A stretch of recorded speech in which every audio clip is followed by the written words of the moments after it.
Okay, let's come to attention. The light's on and we are being recorded.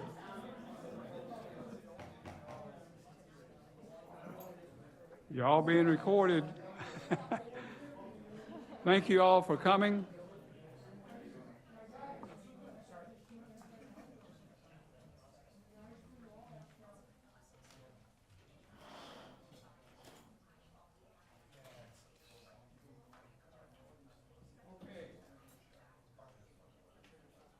All right, thanks everybody for coming. It's really appreciated that you're here. Before we start the meeting, I'd like to make a few comments about this is a roundtable meeting. If you want to say something at any time during the meeting, just raise your hand. But we will have an opportunity at the beginning of the meeting to go around the table. Everyone can introduce themselves. Also, if you have something that you want to talk about during the meeting, that's a time to say, I would like to talk about this, that, or the other, and we'll be sure that happens. But no long speeches when we go around for obvious reasons.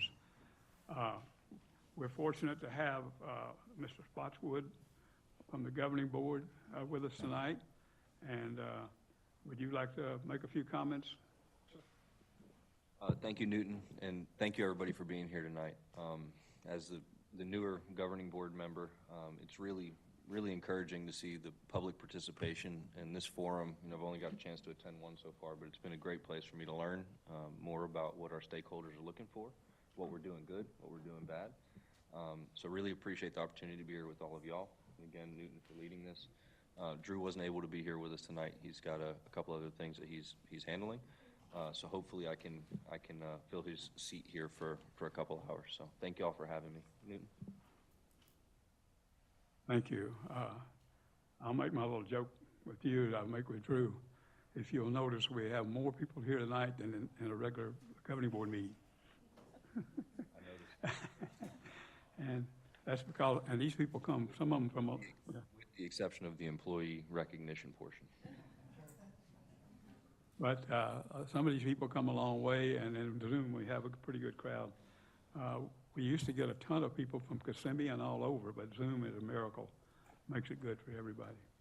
And now we will get the presentations as we go through them. Each and every one, as soon as it's over, we'll have an opportunity to do public comment. Obviously, we like to keep the comments to 3 minutes or so, but we do require that here. If you run over, we're not going to cut you off until you get over too far, and then I have a soft thing to kind of get order again. You folks out on Zoom, here's things you should know. Members of the public who wish to comment may use the raised hand feature on Zoom. If you're using a phone and would like to comment, please press *9 to raise hand and *6 to unmute.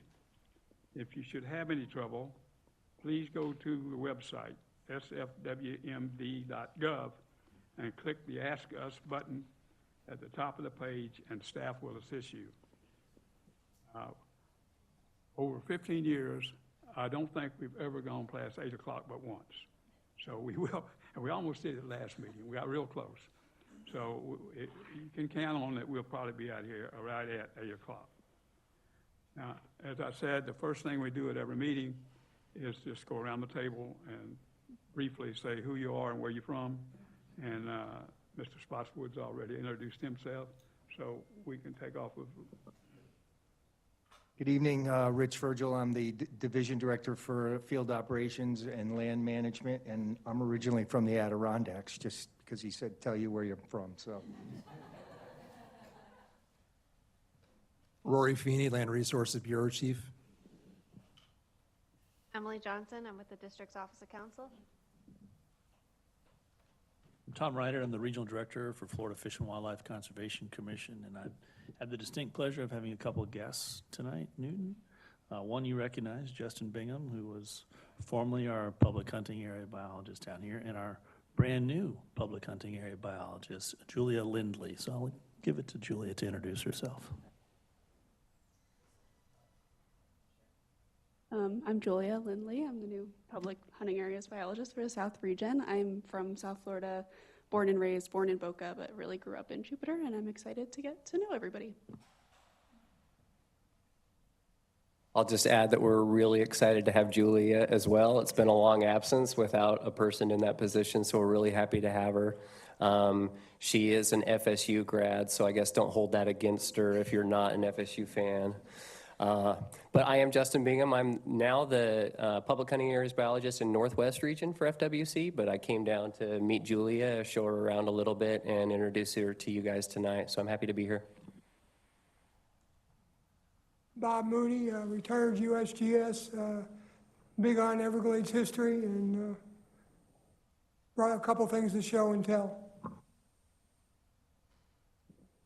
Bishop Wright, representing the Florida Sportsmen's Conservation Association and probably the youth hunting program of Florida tonight.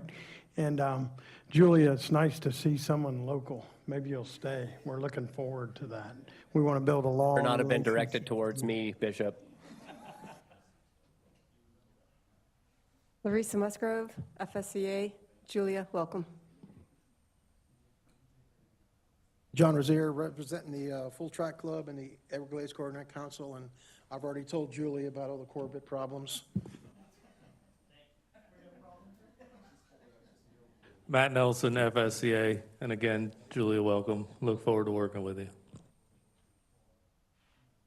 Stacy Whittem with Delta Waterfowl, my first meeting here. So thank you very much, Newton, for inviting me down, and looking forward to meeting everybody and just happy to be here. Andrew Burnett with the FSCA. Joe Rabina, Florida Sportsmen's Conservation Association, Publication Director. Jimmy Cummins, FSCA. Thomas McGoldrick, FSCA and Florida Youth Hunting Program. Hello, everybody. John Escobar with the FSCA. Rachel Buckley, Florida Paddling Trails Association. Karina Ballman, Glazeman Heritage Foundation and Airboat Association of Florida. Charlie Irwin, Airboat Association of Florida. Brad Wyrock, representing the Florida Airboat Association and Kissimmee River Valley Sportsman Association. Fred Davis with the Loxahatchee chapter of the Florida Trail Association. Yeah, good evening. Jeff Prater, Army Corps of Engineers, Corporate Communications in the Palm Beach Gardens office. Jennifer John, U.S. Army Corps of Engineers, Project Management. Kurt Mosley, Army Corps of Engineers, Planning Division. Nicole Niemeyer, I'm a project manager with the South Florida Water Management District's Ecosystem Restoration Planning and Project Management section. Greg Nolte, I'm section lead for the Engineering and Construction Bureau for SEP North and SEP EAA. Brian Garrett, so I'm with the Land Stewardship section. I'm Wildlife Coordinator. James Harbaugh, Recreation Project Manager. Mike Cheek, Project Manager, Public Use and Recreation here at the district. Good evening, everyone. Dan Cotter with the Water Management District, Section Leader in Land Stewardship. Good evening, everyone. Molly Brown, District Clerk, South Florida Water Management District. And just a quick note as we move forward with the meeting, if you could please state your name for the record as you give comments moving forward. Okay, thanks everybody. As I said, you'll get an opportunity during the meeting if you have any comments on things other than what you see at the meeting on the agenda. And also anything you'd like to see on the agenda at the next meeting. So our first presenter is Erin Cartmill, St. Lucie County's Education and Outreach Manager, and it's Oxbow Eco Center and St. Lucie County Natural Areas. Erin, thank you. And Erin is on Zoom. Yes, hello, good evening, everyone. Thank you so much for having me. I am the and I manage the Education and Outreach Division for St. Lucie County's Environmental Resources Department. I'm sorry I can't be here in person with you all tonight, but we really do appreciate this opportunity. We're going to share some of the great environmental programming and recreation opportunities that we offer here in St. Lucie County. Specifically, I'm going to look at cover the 2 sites that we lease from South Florida Water Management District. So next slide, please. So the county's Environmental Resources Department really came about from citizens approving a $20 million bond referendum in 1994. And this was to acquire land with a goal and purpose to preserve and protect native habitat. The initial funding was then used as a match for local, state, and federal grants. And today, ERD has acquired more than 11,000 acres across 26 preserves in St. Lucie County. So I won't read through our mission word for word, but we do execute this mission through 4 divisions. We have ERD administration, we have an environmental lands division, environmental regulations, and environmental education and community outreach, which is the Oxbow Eco Center staff. We have a total of 23 full-time staff total. Next slide, please.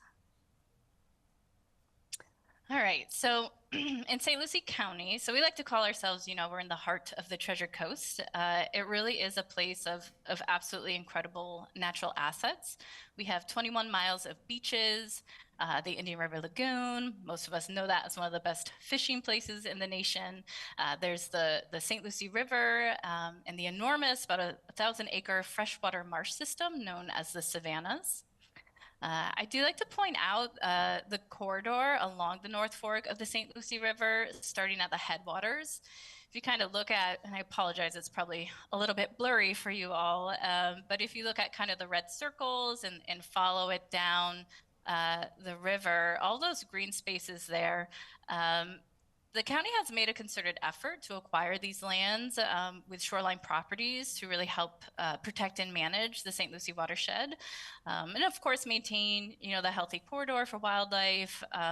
In turn, it creates a very, a beautiful experience, very serene for recreation on the St. Lucie River. Of course, it helps connect communities to one another, and it adds mobility options. If you've not kayaked or canoed down the St. Lucie River, I highly recommend it.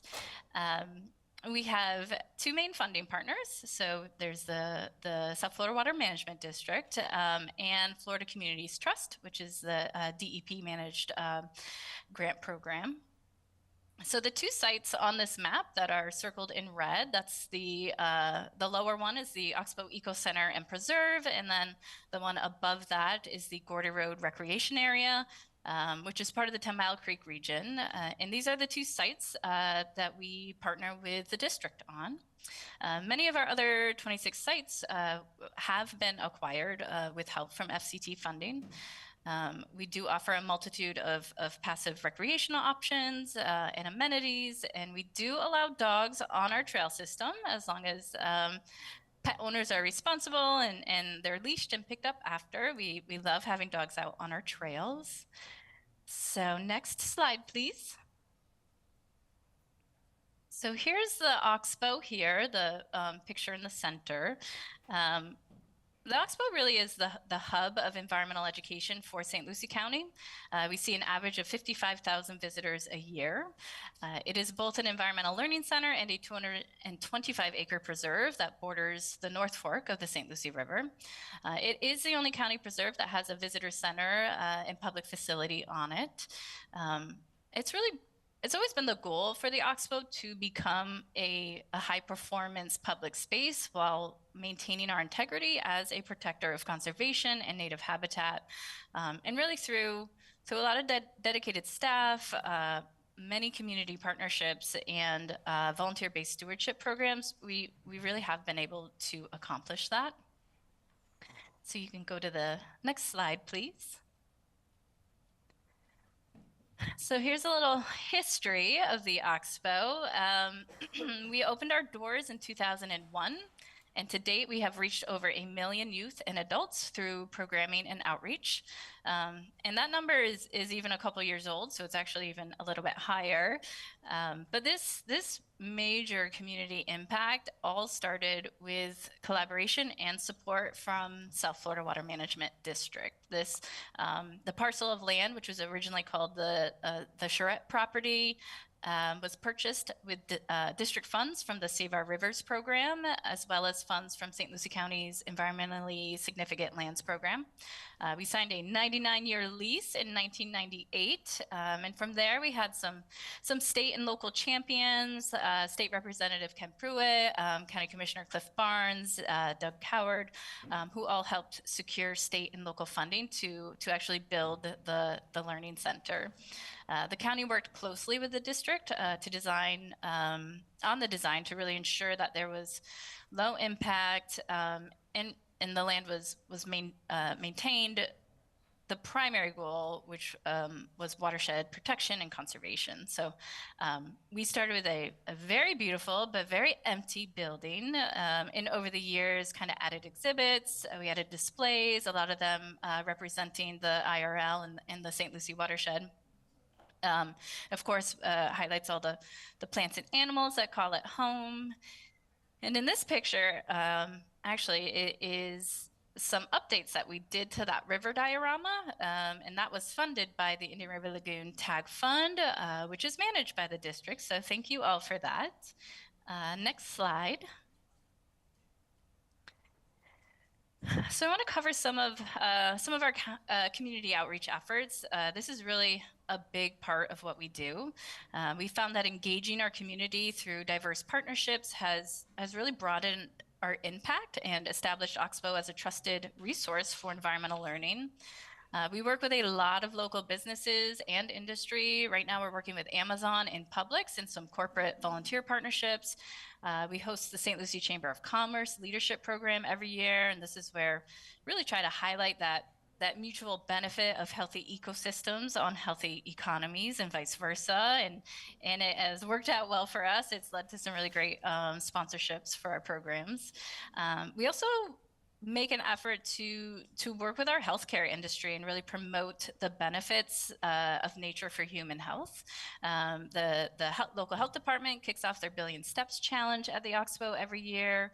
We host occupational therapists and their clients, drug rehab programs, domestic violence support groups like the Inner Truth Project.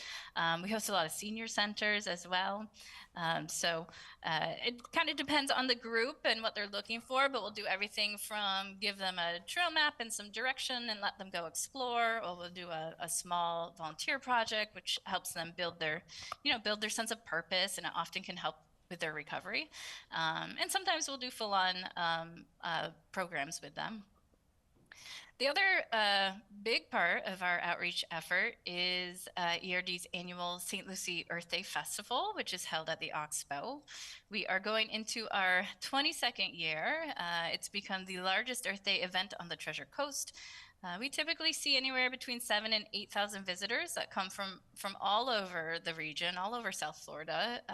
The festival features about 70 exhibitors and vendors, performers. They all share resources and interactives. They cover topics such as sustainability, resiliency, food systems, environmental conservation, outdoor recreation, Florida heritage, all that good stuff. It's turned into quite the celebration. It is a coming together of people and businesses and agencies all working together to ensure the health and well-being of our citizens and our natural resources. So mark your calendars. Next year's will be April 18th, 2026. It is from 10 to 4. All the parking is off-site, and we actually shuttle folks over using our transit buses. So next slide, please. So we've got two prime programs where we reach our adult audiences. That is the Guided Nature Program and St. Lucie Water Champions. The Guided Nature Program has been around almost as long as the Oxbow has. It really started out as a way to meet certain requirements of FCT land acquisition, grants, to engage the public on these lands, but has really grown from there. GMPs, as we call them. They're basically guided interpretive hikes and paddles, and they're led by trained naturalists who we contract with. Each one centers around a theme, such as wildflowers, eco-heritage, birding, ecosystem types, that sort of thing. And they are offered at all county preserves, from the scrub habitat, hydric hammock, to the pine flatwoods and our coastal sites. And they run from September through June. We offer about 15 per month. All of these hikes are free, but we do require pre-registration. The paddles are $20 per person, but they're about 3-hour paddles, typically on the St. Lucie River, and the kayaks and materials are all provided. Then we have the St. Lucie Water Champions. This is a free action-based program. It's aimed to encourage residents to take part in activities such as monitoring, service projects, citizen science efforts, basically anything action-based that's benefiting the St. Lucie River and Indian River Lagoon. The program consists of both, online resources and meetings, but also monthly kind of unique in-person field experiences. We typically have a guest speaker come and they'll join the field excursion. So last month they did seagrass monitoring with our local Sea Grant Extension agent at one of the county's mosquito control impoundments along the lagoon. The seagrass is looking fantastic, by the way, up there in our area. Participants, they'll also help to develop projects to solve local water quality issues. And, ultimately the program aims to educate people on the very important and incredibly complex role, right, that water plays in our environment. And so in 2024, we had a combined 3,530 adult participants in that programming. Next slide, please. So volunteers in service learning. ERD has a very long-standing volunteer program that we manage here out of the Oxbow. They're definitely our secret weapon, I would say. Oxbow has a full-time staff of 5, so volunteers are really imperative for us to maintain the reach and the impact that we have in the community. Our volunteers help with literally everything, from visitor services. They assist with programs. They go to outreach events, creating eco art for the Earth Day Festival. They do a lot of resource management, trail stewardship, invasive species removal, amenity improvements. They maintain our pollinator garden. They do administrative tasks. So, like I said, they basically do everything. We work with a lot of youth-based volunteer groups, all the Key Clubs, Boys and Girls Clubs, Scout groups, the National Honor Societies. We also do a lot with Indian River State College, which is our local college here. Currently, we've got IRSC biology students. They are assisting with a large-scale shoreline restoration project at our Walton Scrub Preserve, which is along the lagoon. So those students they're doing benthic surveys, seagrass monitoring. They'll help install oyster modules during that phase, and then they'll also help with some plantings when we get to that phase of the project. In 2024, we had a total of 889 volunteers. 235 of those were youth, 654 adults who donated 12,274 hours of volunteer service. This ended up being about a cost savings of $367,000. That number, by the way, that comes from the value of the volunteer hour, which is put out by the independent sector. That is like a national membership program that supports nonprofits. Next slide, please. So youth education, this is probably what the Oxbow Eco Center is most known for. We're very proud of that. We offer a multitude of curriculum-based environmental education programs for all ages, including family-based programs. In 24, we had 5,707 youth participants. So that's basically anyone under the age of 18. School field trips are the big ones. We do the most of those. So we offer field trips at the Oxbow, and then we also do in-school programs where our staff goes to the school. We work with all types of schools: public, private, homeschool groups. We have about 5 curriculums that are adapted for K through 5, and then we'll do custom programs as well.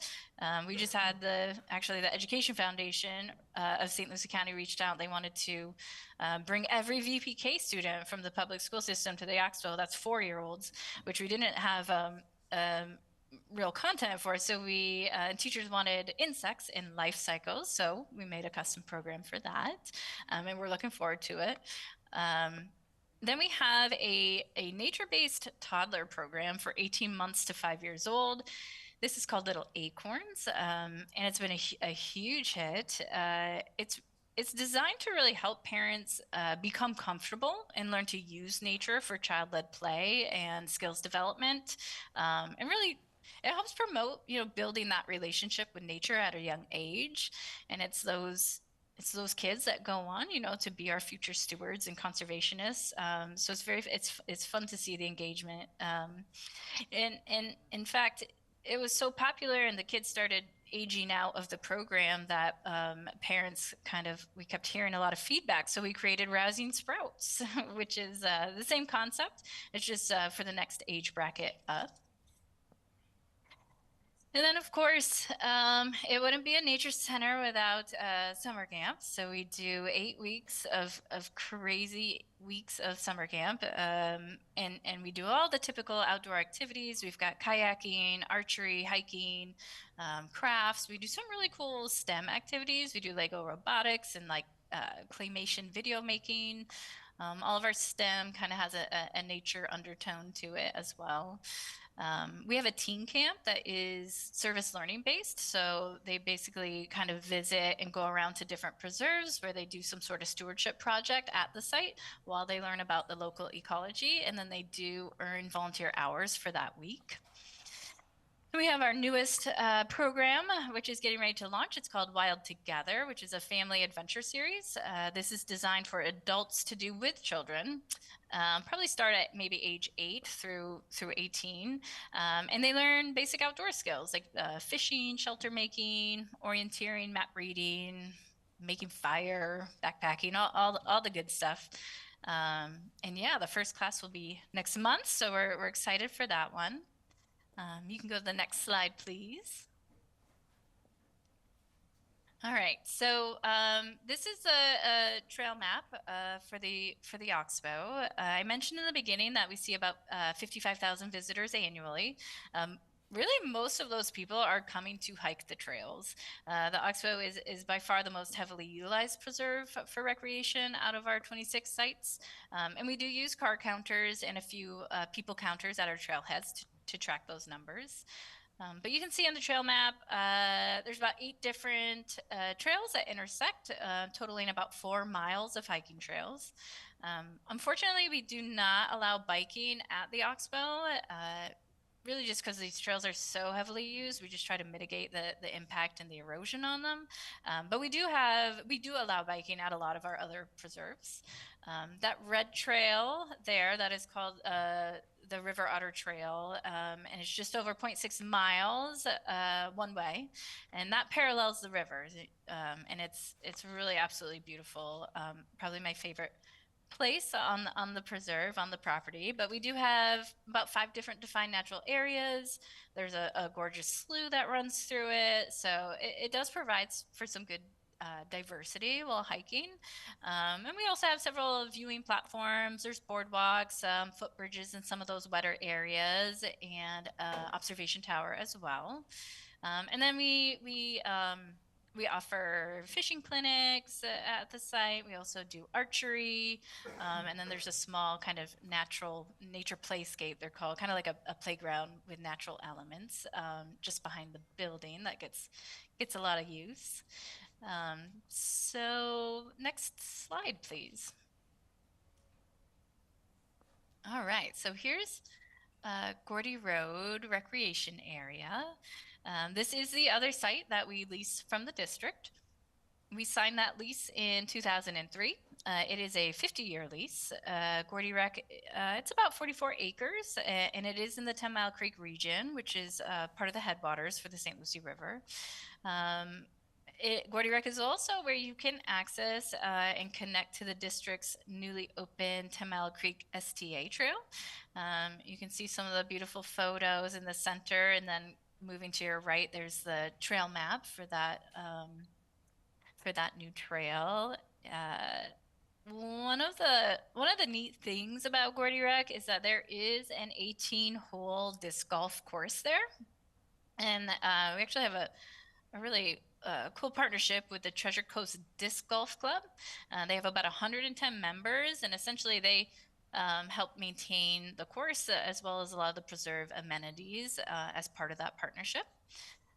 And at Gordy, you can also find there's a great interpretive trail with signage along it. There's a 9-acre lake from an old mining operation. There's actually great fishing out there.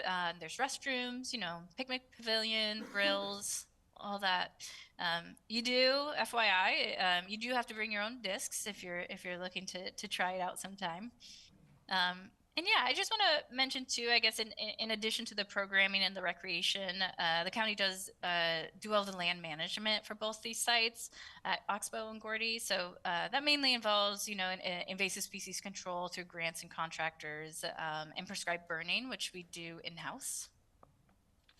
So next slide, please.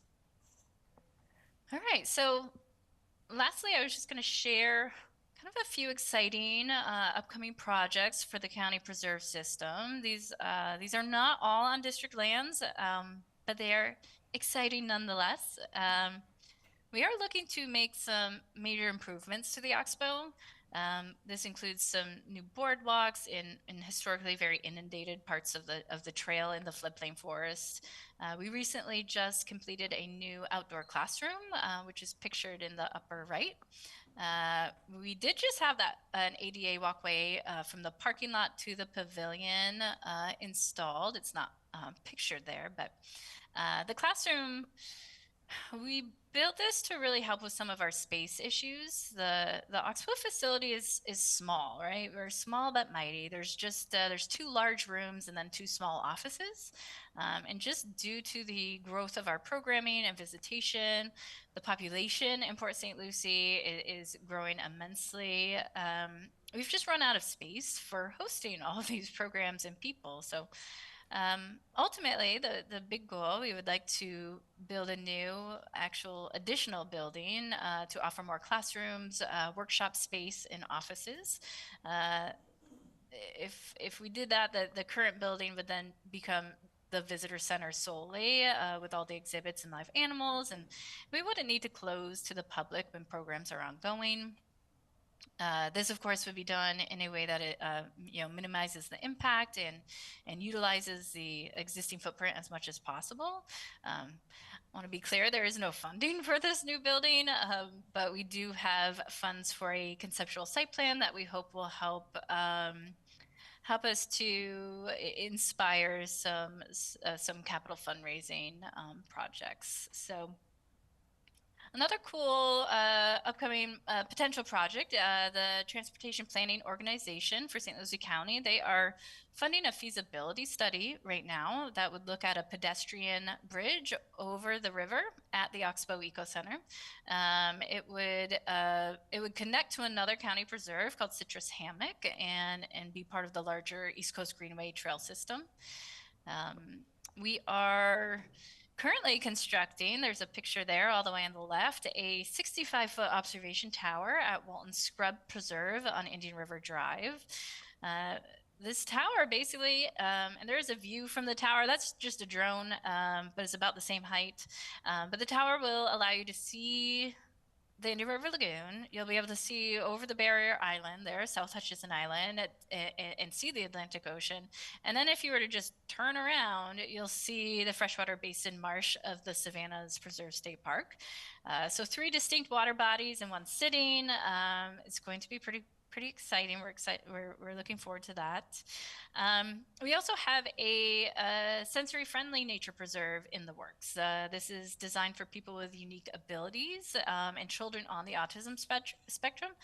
It is about 33 acres. It's also on the North Fork of the St. Lucie River, and we hope to open that in late spring, summer of 2026. And the last one is we're finally getting to renovate our primitive camping out of our Bluefield Ranch Preserve. That's out in the very western part of the county. That was really destroyed, hit hard by the tornadoes that came through from last year's hurricanes. So there's lots to look forward to up here in St. Lucie County. We hope to see you all up here soon. That really kind of concludes the presentation. But again, I appreciate the opportunity to share what we've got going on up here. If you go to the next slide, there's my contact information, but I'm happy to answer any questions if there are any.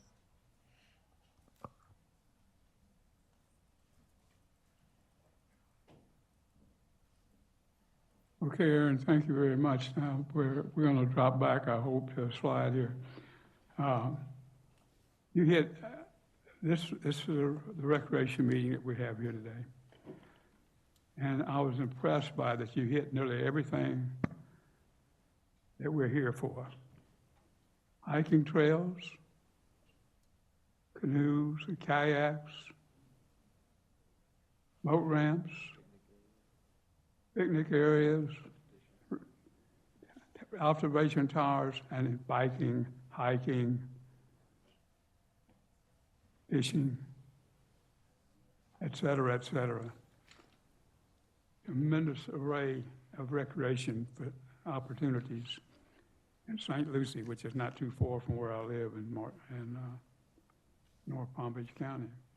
So it's very impressive. Now, what we're going to do now is just start to the left and work our way around the room. And anyone that has any questions for Aaron, just raise your hand, and we will give you a chance to ask the question. So, starting to the left, anyone question yet? Any questions? Seeing none, are we on the Zoom? Do we have any hands up on Zoom? Mr. Cook, we do not have any hands raised. Thank you very much, Aaron. I appreciate it. Very impressive. Very impressive. Thank you. Thank you for the opportunity.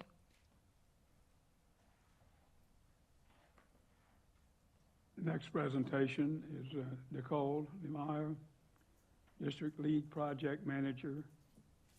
Also Jennifer John, USACE Senior Project Manager, and Kurt Mosley, USACE Biology. Thank you very much, you guys. Thank you. Good evening, everyone.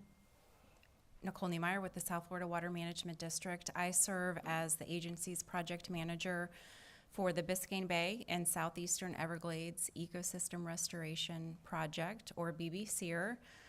This project is in the planning phase, and we recently achieved what we refer to as a preliminary tentatively selected plan. And so we're at the point where we're going to start developing our recreation plan, and we've come up with some preliminary concepts. So we just wanted to provide a brief introduction, high-level overview of the project today. And then Kurt is our planning lead with the Army Corps of Engineers. He's going to walk us through some concepts, recreation concepts for various features. But primarily, we want to hear your feedback and share our contact information if you have any interest in participating in our team meetings over the coming months as we develop the recreation plan. So the BBCR project, this is our study area here. Let me open the pointer so you can see it better. This is the study area here in this white polygon. It essentially encompasses most of Miami-Dade County, everything east of Water Conservation Area 3B and Everglades National Park. It goes up to the Broward County line and then east to the nearshore coastal areas of Biscayne Bay, and then south to include Card Sound, Barn Sound, and so forth. It is a SERP project. It's part of the Comprehensive Everglades Restoration Plan. SERP includes 68 components, and this project specifically includes 6 of those 68 components, and that includes the Biscayne Bay Coastal Wetlands, the Biscayne Bay Coastal Canals, the C-111N project, South and West Dade wastewater reuse, and the North Lake Belt, which is the rock mining area in the northwestern portion of Miami-Dade County. So you can see the pre-drainage flow schematic here on this slide. Essentially, prior to construction of our systems of canals and levees, water flowed through a gradient of different ecological habitat types, including freshwater, into coastal wetlands, into the nearshore estuary, and then into the open water. And that was disrupted by construction of the canal and levee system, and we're intending to restore that to the extent feasible, to restore some of the natural areas in the northwestern portion of our study area. So the overarching themes of the project is sourcing additional water from the northwest portion of the study area, conveying that water south and east through existing conveyance channels through our canals, and then redistributing that water into this polygon area here, which are the natural areas that we're targeting for restoration. And that area includes the southern glades, the eastern panhandle of Everglades National Park, the Model Lands area here, Manatee Bay, Barn Sound, Card Sound, Biscayne Bay, including Biscayne National Park, and the Biscayne coastal wetlands along the shore here. And we have 4 specific project objectives. The first is to restore the salinity regimes and minimize unnatural canal releases. So essentially redistributing that water rather than discharging it from the canal, redistributing it into these natural areas to restore freshwater depth, hydro periods, flows for dry and wet seasons in terrestrial wetlands. The third objective is to restore the natural ecological and hydrological connectivity. So earlier I referred to that gradient of habitat types that was disrupted. And so we're trying to restore that connection through those different ecological habitats. And then the fourth objective of the project is sea level change resiliency. So by having a more resilient and robust coastal natural areas, that should make the landscape more resilient to sea level rise. I'm going to hand it over to Kurt, who will introduce us to some of the project features that we've included in our tentatively selected plan and some of the ideas that we've just come up with preliminary for recreation features. All right, my name is Kurt Mosley. I'm the planning lead for the project. So I'm going to go over quickly here our preliminary tentatively selected plan. This will be official once we have a meeting and the Corps sort of blesses off on this, and it'll become our official plan. So the map here on your left, it shows kind of all the features that would go into this plan that would meet our objectives of moving water from the north out to the southern wetlands, or to the wetlands on the south and out to Biscayne Bay. It's a very busy map, so on the next slide I'm going to kind of get a little closer focus on the features that we've sort of pulled out that are most applicable to recreation. So the overview is we have pumps and spreader canals. They'll move water through those regional canals into the wetlands. We have some water preserve areas that will improve wetland habitat and create more natural flow of water to the Biscayne Bay. And then we'll backfill ditches to improve habitat connectivity. So the ones that will be most relevant to recreation, again, those will be on the next slide, so you'll get a good look at those. We'll have around 2,500 acres of water preserve area, around 20 miles of access road, 9 miles of additional spreader canal, but we'll also be backfilling about 10 miles of the C-111 canal. So SERP projects, these Everglades projects, are very specific recreation features that we can have. Hiking and biking paths, boardwalks, boat and kayak launches, picnic tables, shelters, kiosks, and associated parking facilities. All right, so this is a close-up of those features I talked about. We have the North Cutler, this kind of wetland area. We've identified some preliminary recreation features for this being waterfront access and an observation tower. For the water preserve areas down here at the bottom right, we've identified maybe some boat kayak launches. This won't be particularly deep, maybe 1 to 2 feet. So nothing that, a big outboard motor would do too well in. Additionally, walking and bike paths, there'll be, a berm around these preserve areas for, of course, maintenance access, but it'll also be good for walking and hiking, and then a day use area. And then going over to the left, we've got the Florida City Canal wetlands. This would be good for a potential day use area and walking and biking paths. And then spreader canals, where we could potentially put in some boat and kayak launches and walking, biking paths and day use area. So again, these are just preliminary ideas that we've kind of identified. We wanted to come to y'all and maybe get some feedback on additional features or maybe something else we're not really covering. We have contact information here for Jennifer, the PM here, and Nicole, the South Florida PM. If you think of anything, once you go home, or maybe if you go to the project website and kind of dig into the project a little more and maybe come up with anything else, any other suggestions, feel free to email Nicole or Jennifer with those suggestions or comments. We also have it's called a recreation sub-team for the project.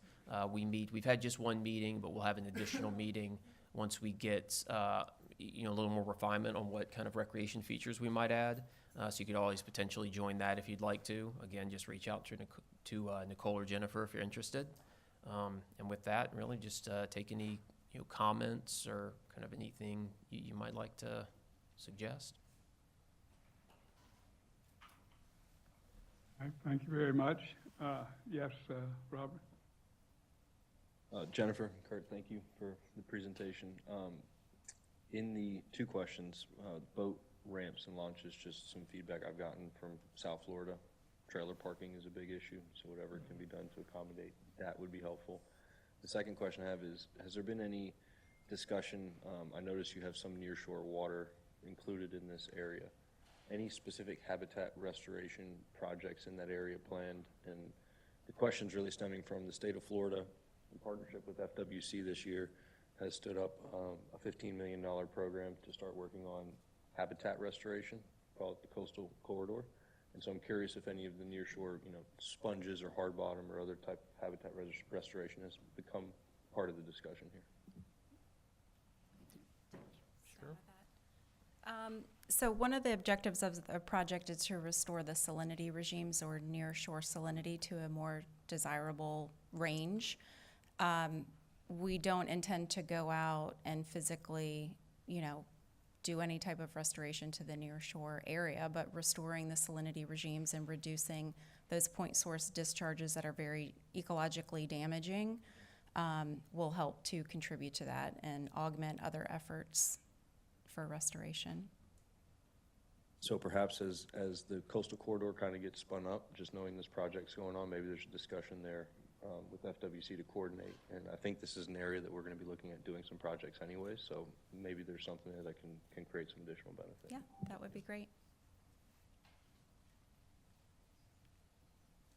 Okay, we'll just continuing around. Anyone, just raise your hand, and you're subject to ask a question or make a comment. Okay, Zoom, Molly? Yes, we'll begin with Kyle Archaki, followed by Mike Elfenbein.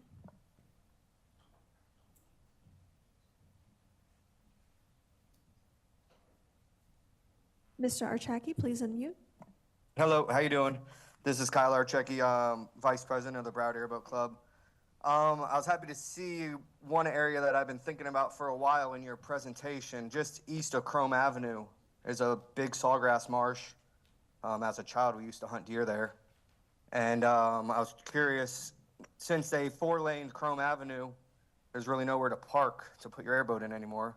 So if you could add that to your possible recreational activities, that'd be great. Thank you, Mr. Archaki. We'll hear next from Mike Elfenbein, followed by Valeria Donitz.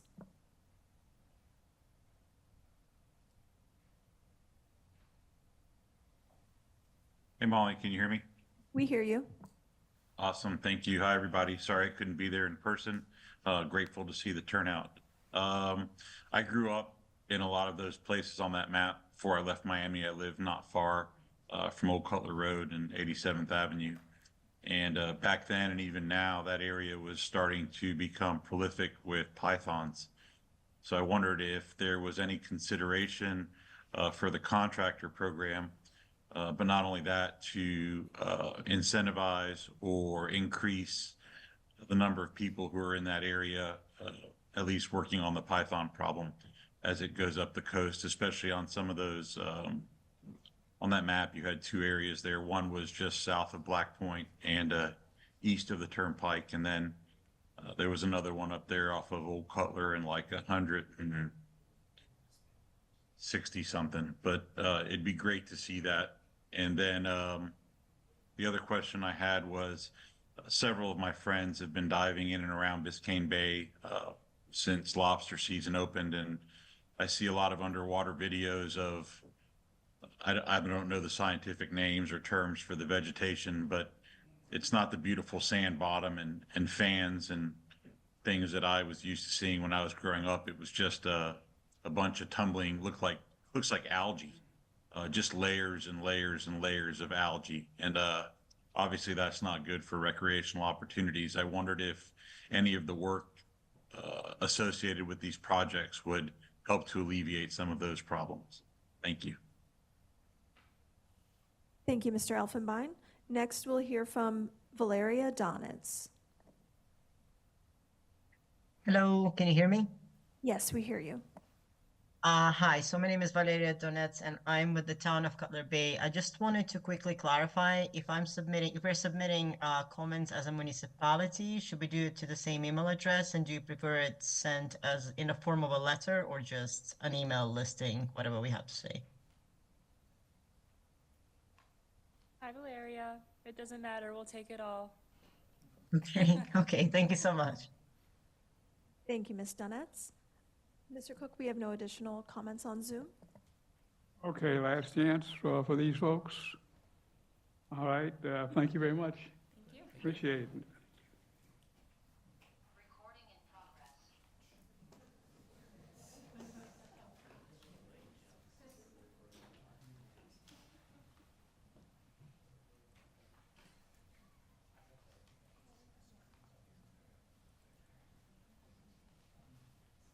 All right, the next item on the agenda is the Central Everglades Planning Project North Updates and Public Use Planning Overview.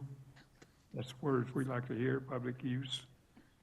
Greg Nolte, Project Manager. Thank you, Greg. Thank you and good evening. It's good to be back. I think this is the fourth or fifth update that I've provided your group with on the Central Everglades Planning Project, the North update over the last couple years. Just a slide for the agenda. I'd like to restate the purpose and the overview of CEP, present the CEP North features, give updates on some of the features that we are moved out in construction with recently and are currently in design, and then review the recreational plan. So just to set the stage, the CEP, or the Central Everglades Planning Project, is comprised of 4 different phases. The CEP EAA, that's to the north. CEP North is south of EAA. CEP South is at the southern end of 3B, and then New Water Seepage. It also provides protection from keeping water in the Everglades National Park.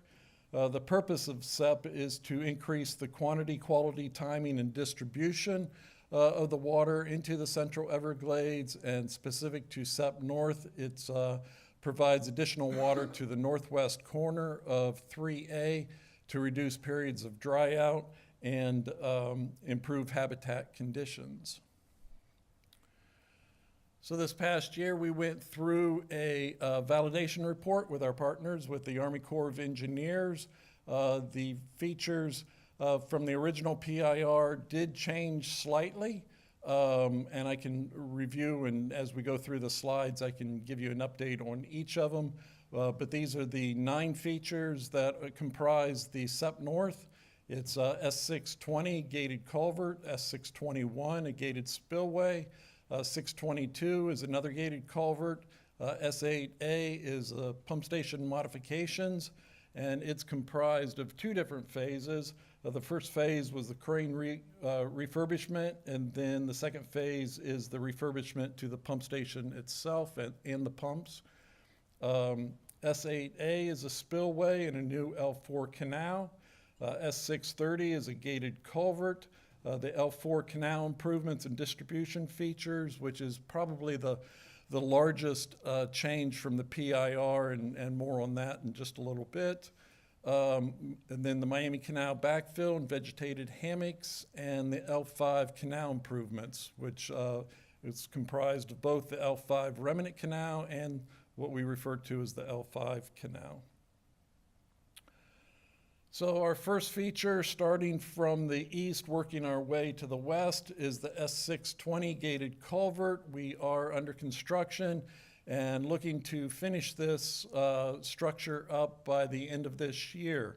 We're just installed the gates and the actuators, and we're looking to go into commissioning the structure, and hopefully by next month we'll be finished with the structure.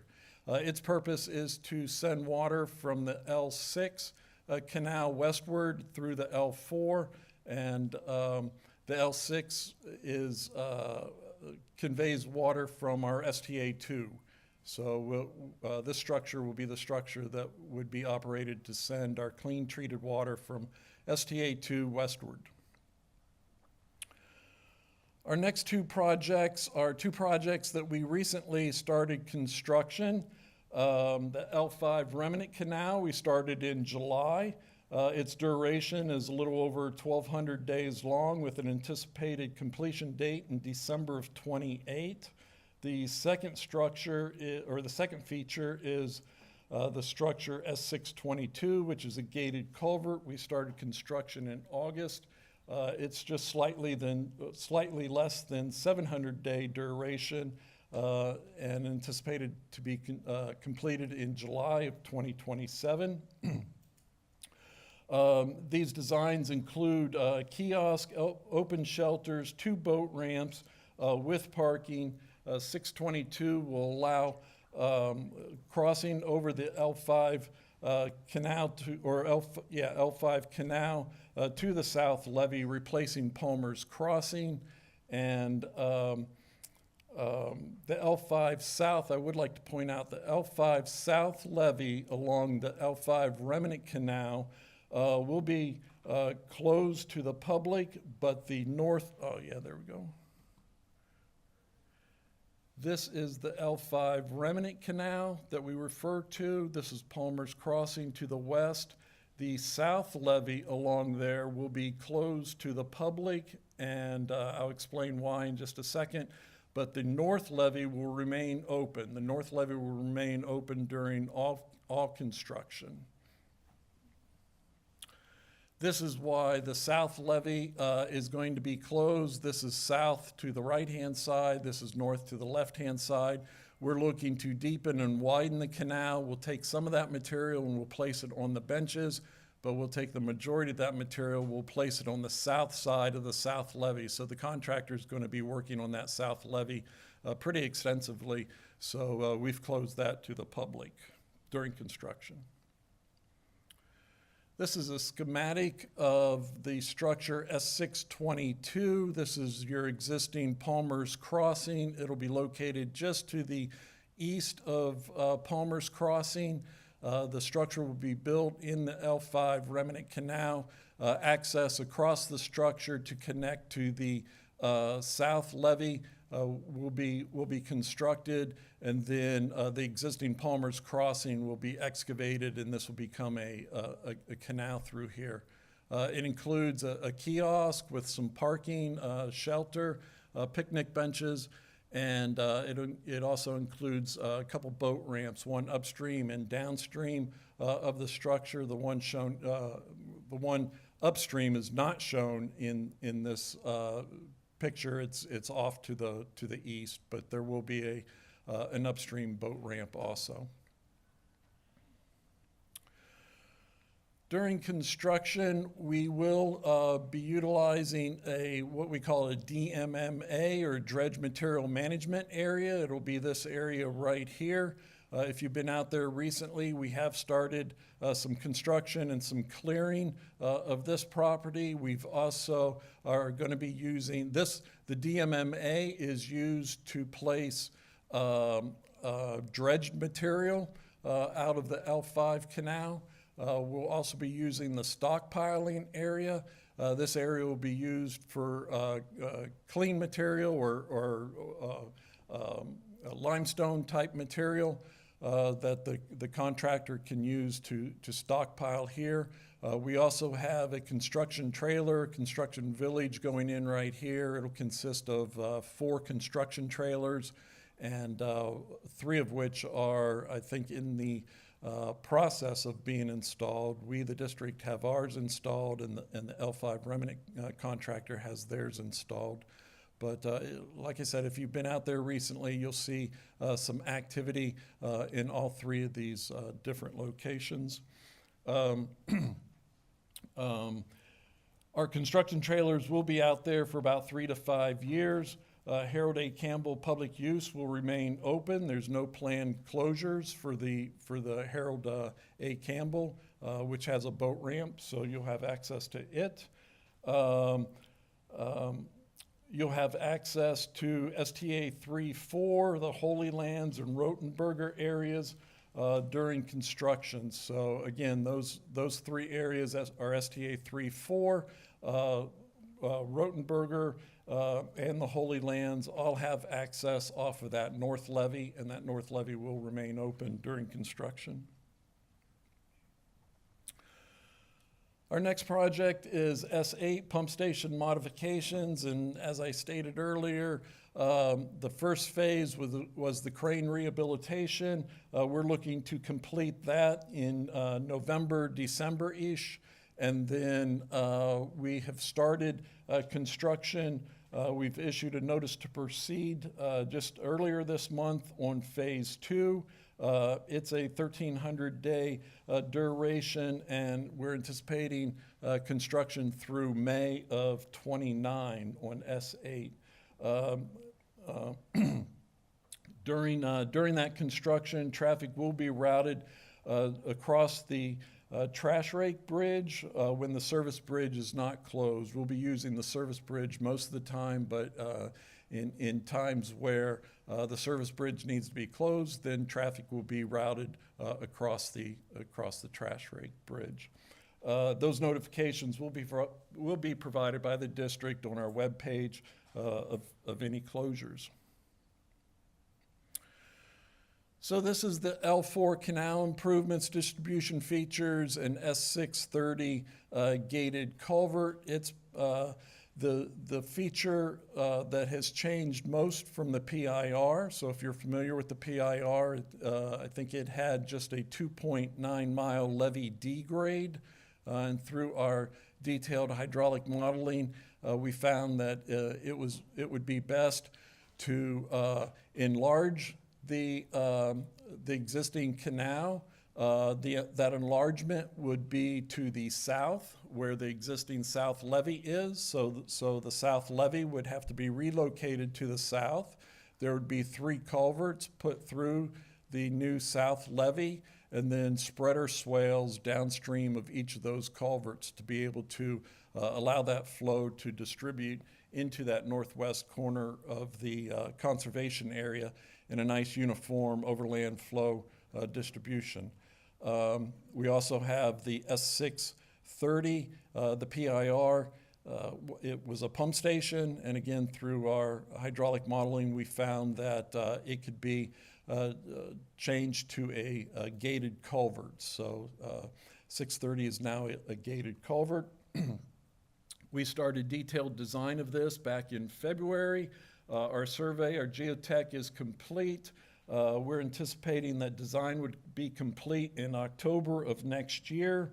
I explained all that was included in the design. We also will be including boat ramps into the L4 canal, a kiosk shelter with benches and parking. In addition, this is S8. It'll be a spillway that'll be downstream of our S8 pump station with a new L4 canal that connects the Miami Canal to the L4 canal. That design started just earlier this month, but we have completed the survey. The geotech work for that structure is complete, and we anticipate the design of this structure to be done in December. Associated with this, and on this next slide, would be a buggy ramp, a relocation of an existing buggy ramp, and a relocation of the Miami Canal boat ramp into the Miami Canal. And this is our conceptual thoughts. Again, this is our pump station S8. There'll be S8A would be located south of here. There is an existing buggy boat ramp for access into the northwest corner of 3A, just to the west of S8. This levee will be relocated to the south. A new culvert will be going through here. So this buggy ramp needs to be relocated. Our thought is that we would relocate it over here to the west of S8. We'd include a buggy ramp with that so that you'll have access into 3A. There is an existing boat ramp on the west side of Miami Canal, just south of S8. And our thought is that we would like to relocate that to the east side, south of S8A. So that's conceptually where we're at. And again, this is, we're looking for input from you guys. And I apologize, I don't have my contact information on this slide, but my email is Nolte, N-O-L-T-E, my last name, at sfwmd.gov, or I work closely with Dan and Michael. If you have their emails, we can work together on it. I'd also like to point out that during construction of all of SEP North, we're going to be looking to create a staging area to the southeast of S8. It'll be roughly anywhere between 8 acres, maybe 10, 12 acres. This will be a staging area for our contractors while the work is being completed. But once done, there is discussion about this area then being converted into camping sites for in the future. So those discussions are still ongoing. And just a quick review of the SEP North Recreational Plan. The PIR identified recreational access along the L5 levee. We are maintaining that recreational access. As I stated, the north levee will remain open throughout all of the construction. There's proposed 3 shelters at key access points. We do have one at S622. We have the one at S8A. The third one is the PIR identified it down here at the S339 structure. We're not too sure about that, but there is some discussions about part of SEP North is backfilling 13.5 miles of the Miami Canal and possibly putting a shelter, a kiosk down at the south end by I-75. Maintaining access along L4 levee and into Rotenberger and the wildlife management area during construction of the L4. We will be maintaining that access to the north. let's see, north L5 levees to remain open, as I stated. South levee and the L5 remnant will be closed during construction. 3 existing L5 levee ramps to the Water Conservation Area 3A to be improved. We're including 3 shelters with parking, 2 boat ramps into the L5 canal with parking. We'll maintain vehicle access across the L5 canal, so you'll have access to the south L5 levee west of Palmer's Crossing. We're looking at relocating and looking for input for relocating the L4 buggy ramp. We're also looking for input for the boat ramp south of S8 on the Miami Canal. L5 and L4 levee to US 1 through S8 will be open 24/7 and continuous access to Rotenberger and wildlife management areas. That concludes my update. I'd be more than happy to take any questions if anyone has some. All right, Mr. thank you, John. Greg. We'll start. Let me just make a comment. Oops. You said something that I really liked. Continuous access, maintain access.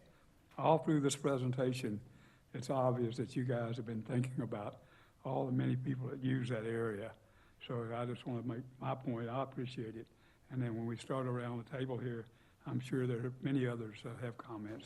Tom? Yeah, thank you, Newton. Tom Reiner at FWC. I just want to applaud the district for working very closely with us on that access issue.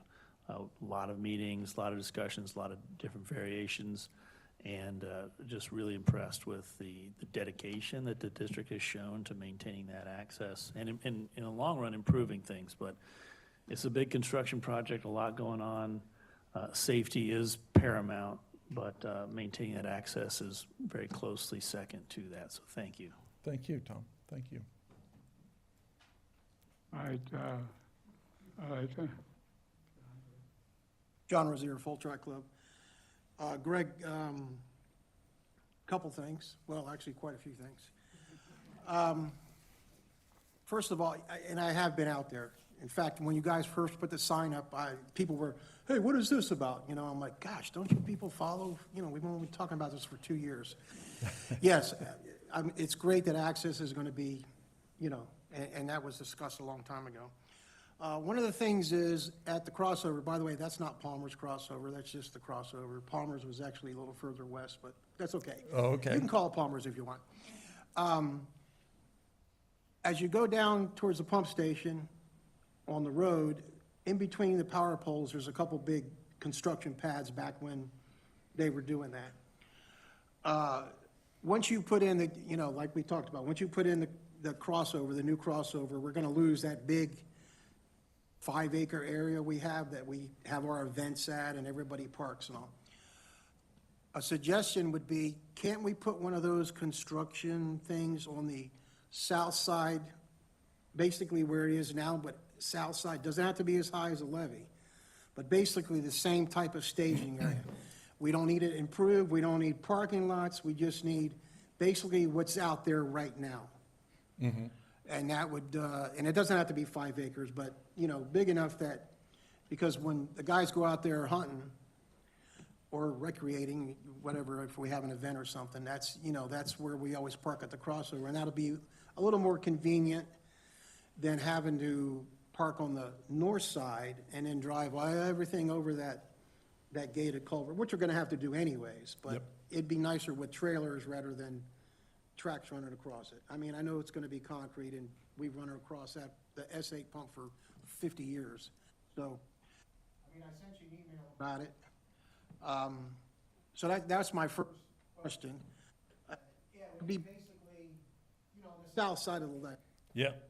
you know, and, you know, I'm trying. 100 feet by, you know, 100 feet or something like that, just a big area. It doesn't need to be maintained, doesn't need to be mowed, you know, just the way it is now as you go down the road in Holy. Okay. The other question, or the other comment I had is, and by the way, I saw the dredge, that's a brand new dredge they put. Yes, it is, yeah. Yeah. It's gonna chew up some grass, some gravel. The essay pump, when you start doing all that, and we've talked about this before, is that to put a new buggy ramp in, you're gonna go south, on the west side of the Miami Canal. And as I explained, as I said before, the problem with that is that corner up there is nothing but willows that are 12 inches thick. So I don't know how, I know that dropping off, and you had the slide up there where the L4 canal, okay. Where that is where the where the buggy ramp should be. Where, I'm sorry, where at? On the left-hand side, you see the trail? Right here. Right. And the reason is because to the east of that, up in that corner, for acres and acres and acres, it's impassable. You know? Right. It's basically, you're gonna take a D8 dozer to try to get through that. So if you come down the Miami River, you're gonna have to come down quite a bit to get to basically open grass, that we're not going through willows. I mean, and I'm not talking little teeny ones, I'm talking ones that have been there for, and when we used to go out there, there used to be a trail through there that we used to go through, but that trail is gone. There's nobody goes to the west, we call it the west side, goes that way anymore. We will go down the L4 that is now, and we'll drop in right there. By the way, that's not a buggy ramp, that's just a steep ramp. Yeah. It's not like the buggy ramps That are on that L5, understood. Yeah. It's access point. There's a pullover, you know how along the levee you got the little pull around so a truck can pull over? Mm-hmm. It happens to be where one's at, so when you come up, you got enough time to stop before you go into the canal on the other side. Please speak into the mic so that those on Zoom can. So anyways, that would be my suggestion if you want to put a buggy ramp in there, that you think about maybe just doing it there, because that is away from the willows. Because when you drop off, you got to drive probably at least a mile before you get there. And that corner, like I said, is a big giant triangle of nothing but willows, hardwood and all like that. And it's not and I don't know how far down, because I've never really went down the levee that far, because you can't, but that you might have to go 2 miles before you put a buggy ramp in. So, that's a consideration either way. And now that you tell me you're going to actually move the levee over, Yeah. you're going to put a whole new levee in. So, at that time you could do it. So, that's a consideration. And then, what is the timeline for the staging area at the S8 pump on the southeast corner? So our construction schedule right now goes through 2032. So it would be, after that would be the camping area for this, so. Okay, no, what I'm saying is, when is it gonna start to be a staging area? Oh, when is it gonna start? That would be 27. Okay, because. 2027. Because right now, due to some stuff that happened a few years ago, the district has signs everywhere that we can't go camping beyond a certain spot. The one on the north side, I understand, because now there's trailers there. That's going to be an office. But in that southeast corner from the S8 right there, the signs basically end at where the L5, where the levee kind of starts dropping. And there's plenty of room right there that technically we wouldn't be going on the other side of those signs for camping for the next couple years. Because, the crossover, a lot of people are going to camp there. And then the guys that go into Holy Lands, a lot of people, they camp on the power, the power pole pads. But there's only 5 permits, so should be 5 of them being used. But eventually, I like the idea that eventually would turn into a camping area. Yeah. But in the meantime, until it starts, and this goes to the recreation guys, maybe we could let the guys camp up to the signs or move the signs a little bit in, because it's a big area. When I was out there the other day, I was looking at, it's 4 or 5 acres, that they could camp and not be close to the pump station, which is why I know why they put the signs, I'm familiar with all that, so.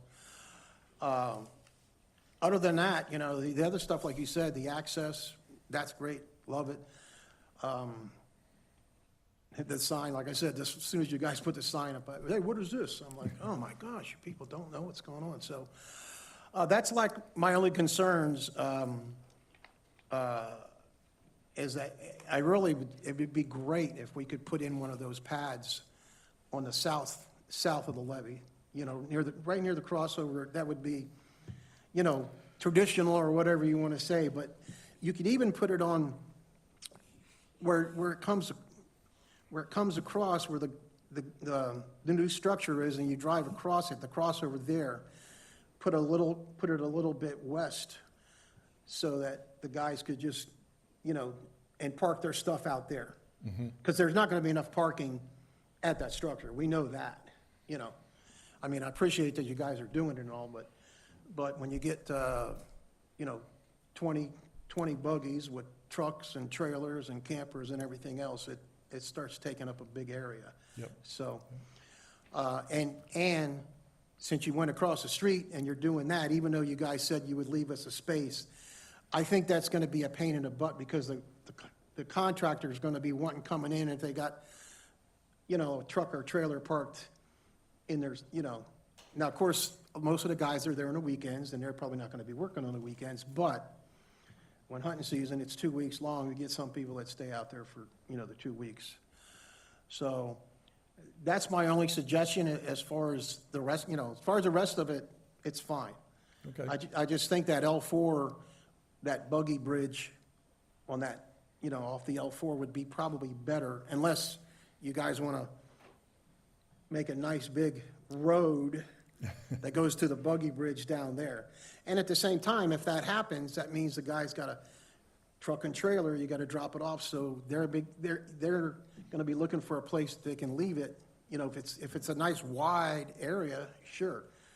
But, and then if we can't turn around, that's the other, so those are things that take into effect where usually for the one off the L4, we would be at the pump station camp in that area, and they would just drive down the levee, because it's, I don't know, quarter mile, maybe a half mile that it goes, and then they drop in, so.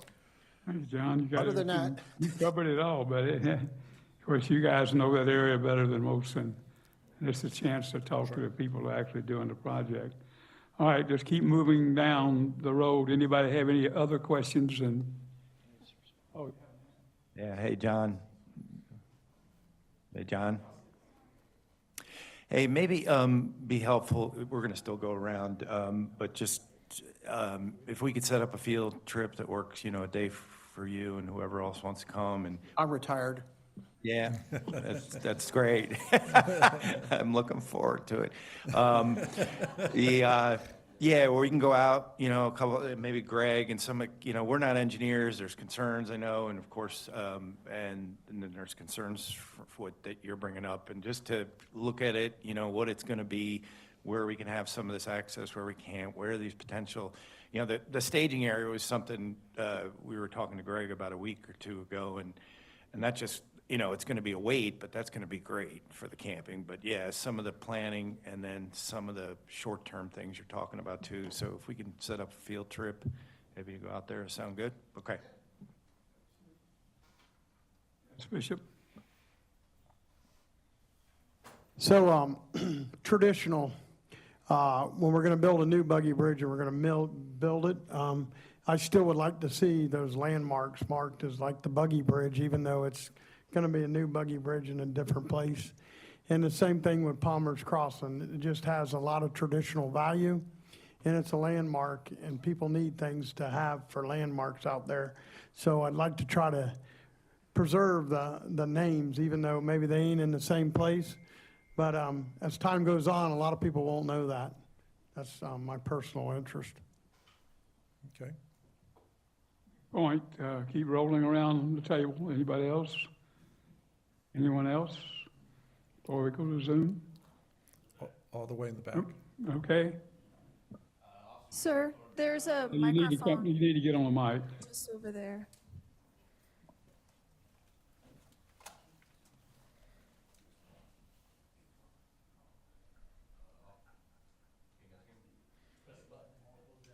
Officer Gianni, Florida Fish and Wildlife. With the project with A2 area, is that going to be any proposed date on when that's going to be opening for the public? I'm sorry, the A2? Yeah, just above A1. It was in your map on there. Oops. Up here? Yes, sir. No, I don't have a date. I can follow up and I can get a date when the STA will be open. Just for whenever that's going to open back up. A lot of people are asking in A1 when that's going to be open fully. I see you guys are doing construction and there's a bunch of picnic benches and everything out there. But we get a lot of questions about that opening up, and we just don't have like a proposed date that we can tell the general public. Let me follow up with that, and I can work through Tom. Okay, very good. Yeah, and Greg, I'll help you with that. I've gotten that request over the last year or two, so I've got some dates. I just don't have them handy. Okay. And we can get those to you, Brian. You can get them to the officers. Okay, keep moving. Anybody else at the table? Do we have any Zoom, Molly? We do, Mr. Cook. We'll begin with Kyle Archecki, followed by Mike Elfenbein. How you doing? Kyle Archecki, Vice President, Broward Airboat Club. John Rozier pretty much covered everything I was going to say, but I just want to stress that buggy ramp for the west side of Area 3 is 100% not going to work where it's currently put on that map. And please let me know if you do a field trip. I'll make myself available to be there. Thank you, guys. Thank you, Mr. Archecki. Next, we'll hear from Mike Elfenbein. Thank you, Molly. And I'm not going to beat a dead horse other than to say that from a sportsman's perspective, we're grateful to both the district and, as TR mentioned, the collaboration with FWC to ensure that these important recreational access opportunities remain available through this important restoration project. So just wanted to make sure you guys knew we appreciated it. Thank you. Thank you, Mr. Elfenbein. Mr. Cook, we don't have any additional comments on Zoom. I'll give you one more shot. Yeah, just because Bishop, as far as the buggy bridge, that's there now. Back when we did doing the Corps engineers, that the buggy bridge is going to probably stay as a historical thing, but only because they don't know, nobody knows who owns it. The district doesn't own it. The Corps doesn't own it. Nobody knows, because Freddie Fisigelli and I, back when we were doing the SEP meetings, we had to get that put in there, and they did a research, and nobody knows who owns it. So nobody wants to be responsible for it. So eventually, when they fill the canal in, we asked them to leave the buggy bridge as one of the hammocks. You know, It would be a historical thing that people, well, you have to have an airboat or a buggy to get out there, but it should be left there. And we've noted that, and there's no plans to remove it. It's right now, subject to change. Everything changes, but for right now, no, the buggy bridge is to remain. Okay. Everybody clear? Zoom's clear? Okay, very good. Thank you very much. Appreciate it. Thank you. And I was just telling Mr. Spotswood here that's what these meetings are for, because people that know something come to them and can speak, with knowledge to the agencies. And you just heard some very detailed explanations of a very complex and large area. So we will move on, and the next item is Audubon birding tours on district lands with Brian Garrett, Wildlife Coordinator, South Florida Water Management District. So Brian, you're on. All right. So it's been a little bit since I've presented at this group. I've done a couple different presentations over the years, but I'm Brian Garrett. I'm the wildlife coordinator for operations and maintenance projects at the district. Cover a lot of different things from protected species to Audubon tours, coordinating them. So the tours aren't new. We've actually had tours out in the STAs for 20 years now. The first tours were in STA 5-6, and they go all the way back to 2005. And so since then, we've established partnerships with Henry Glades, as well as Audubon Everglades, and then not too long after that, Audubon of Martin County, so that we've been able to have a nice series of areas that are open for birders to get out into these areas and get a little bit more access than they might not always have just by using the regular public use to these areas. So that it actually allows them to drive out into these areas with a guide and do some birding in some areas that might not be 100% open otherwise. And it also kind of gives them, the ability to bring equipment in, such as large cameras and scopes and stuff like that, to see the birds that they would have a hard time sort of lugging into a STA.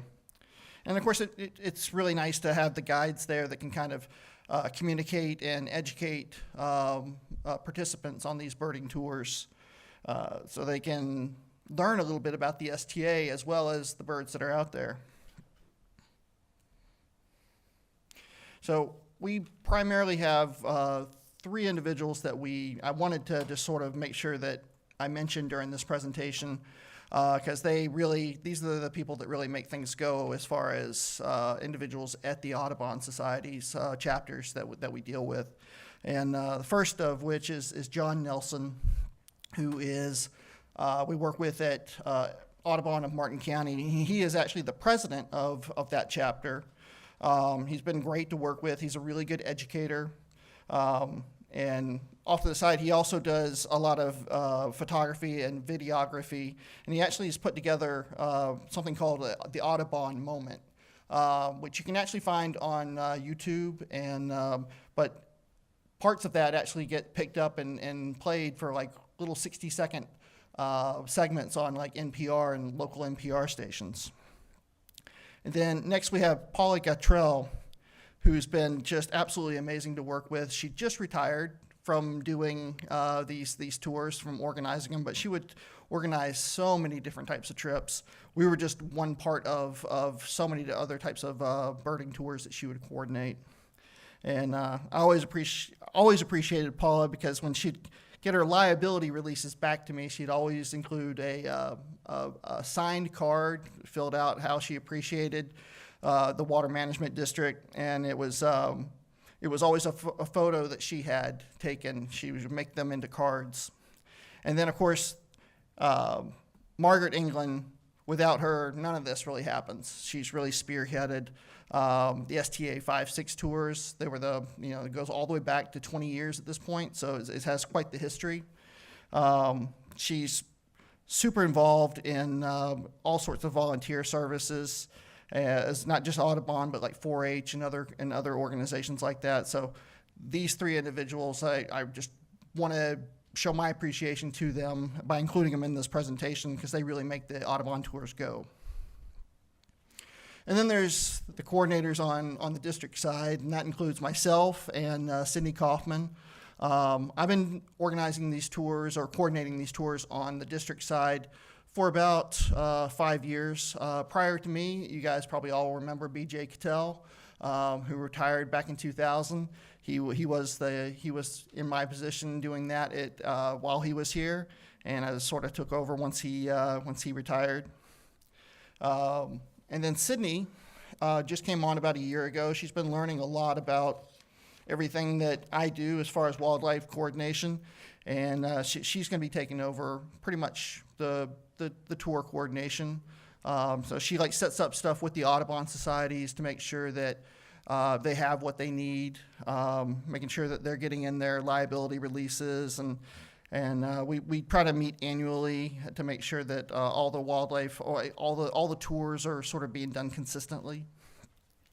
And to also, and this is the major thing, to make sure that these tours don't interrupt and get in the way of other activities we might have in these same STAs, so that we're not sort of layering these like hunts on the same days as tours and stuff like that, because those probably wouldn't jive in that sense.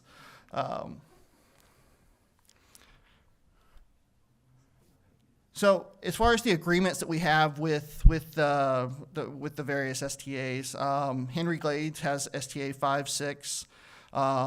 Audubon of Martin County has had Lakeside Ranch for over a decade, and just last year we introduced C44 STA as another location. So that's the newest location we have as far as birding. Audubon Everglades has STA 1 East and STA 2, as well as A1 FEB that they have listed in their agreements. STA 2 was a big deal when a bunch of flamingos showed up back in 2000, I think it was 2003 or 2004, or 2014 or 2013, one of those two. And so those sort of became the big flamingo tours. But in these agreements, Audubon organizes these tours, and that includes advertising that the tours exist and taking reservations for them. They set up tour guides for all these tours, and sometimes we will actually come out and me or Sydney will come out and actually act as a tour guide on some of these trips, but they will set up tour guides who know these areas, who learn these areas, and so that me and Sydney don't always have to be out there on every single weekend, and we can actually get some, have a weekend every once in a while. So, but they also make sure that they're getting in all these liability releases that we ask for everyone who's going to be out on the property. So, and this year we are doing some special tours. This includes both me and Sydney sort of acting as tour guides, since these are not included in agreements. But we're doing some tours in STA 1 West. We're doing tours in C139 FEB, which is a brand new area that just opened up, as well as Nubbin Slough STA, which has been around for a while, but we've done a lot of improvements to the area recently, like adding a bathroom and such. And what we're hoping is that we can actually get the C139 as well as Nubbin Slough into agreements down the road. And then one last area that we've kind of sort of done on an annual basis is an area called Fran Wright Preserve, which is just south of Locks Refuge. And it's been a really, really popular area for a lot of hikers and bikers. And it is also very popular for birders. So those Audubon groups really appreciate being able to get out there and sort of getting into the area with the vehicles. Like I said, it allows them to bring in some equipment that they wouldn't necessarily be able to bike in or hike into it, such as really large scopes and stuff. So last year, and so a tour season primarily starts right about now, so around September, and pretty much birding tours are usually done by about May of each year. So that's what basically a tour season sort of consists as. So last year we had 46 scheduled tours. I think pretty much all of those occurred. And then we also had nearly 800 participants over that period of time. And it included just a wide variety of the STAs, STA 1 East, 1 West, A1 FEB, 5-6, Lakeside Ranch, and then, as I mentioned, the C44 STA. It was sort of the inaugural year for birding tours out there, and it was really, really popular last year. Whenever you open up a new area, it's always very popular because that's where we've been hiding all those secret birds. So some of the species that we get out in some of these areas that are really sort of iconic and really draw people in. The flamingos, obviously, when we get them in certain areas, they're a big draw. Any of the big raptors, such as eagles and peregrine falcons, and especially snail kites, which are endemic to South Florida here, although they've started to wander outside the state in some cases. They're really a big draw. So a lot of people are really eager to see these species out there. Some sort of special species like tropical kingbirds and smooth bill anis. They're really sort of unusual species for these areas. And they usually will stick in just one spot in an STA. They'll arrive for the winter and they just stick in one spot. So they become really popular for people to come and try to see if they can see them, and if they usually are there. And of course, we get huge groups of mixed water birds. And of course, water birds being anything from shorebirds to waterfowl to wading birds. And you can see in this one picture in the lower left side of this slide, that was actually from STA 1 East, probably about 2000. I'm going to say 2016. And it was, just one of the best birding spots probably in the entire state at that time.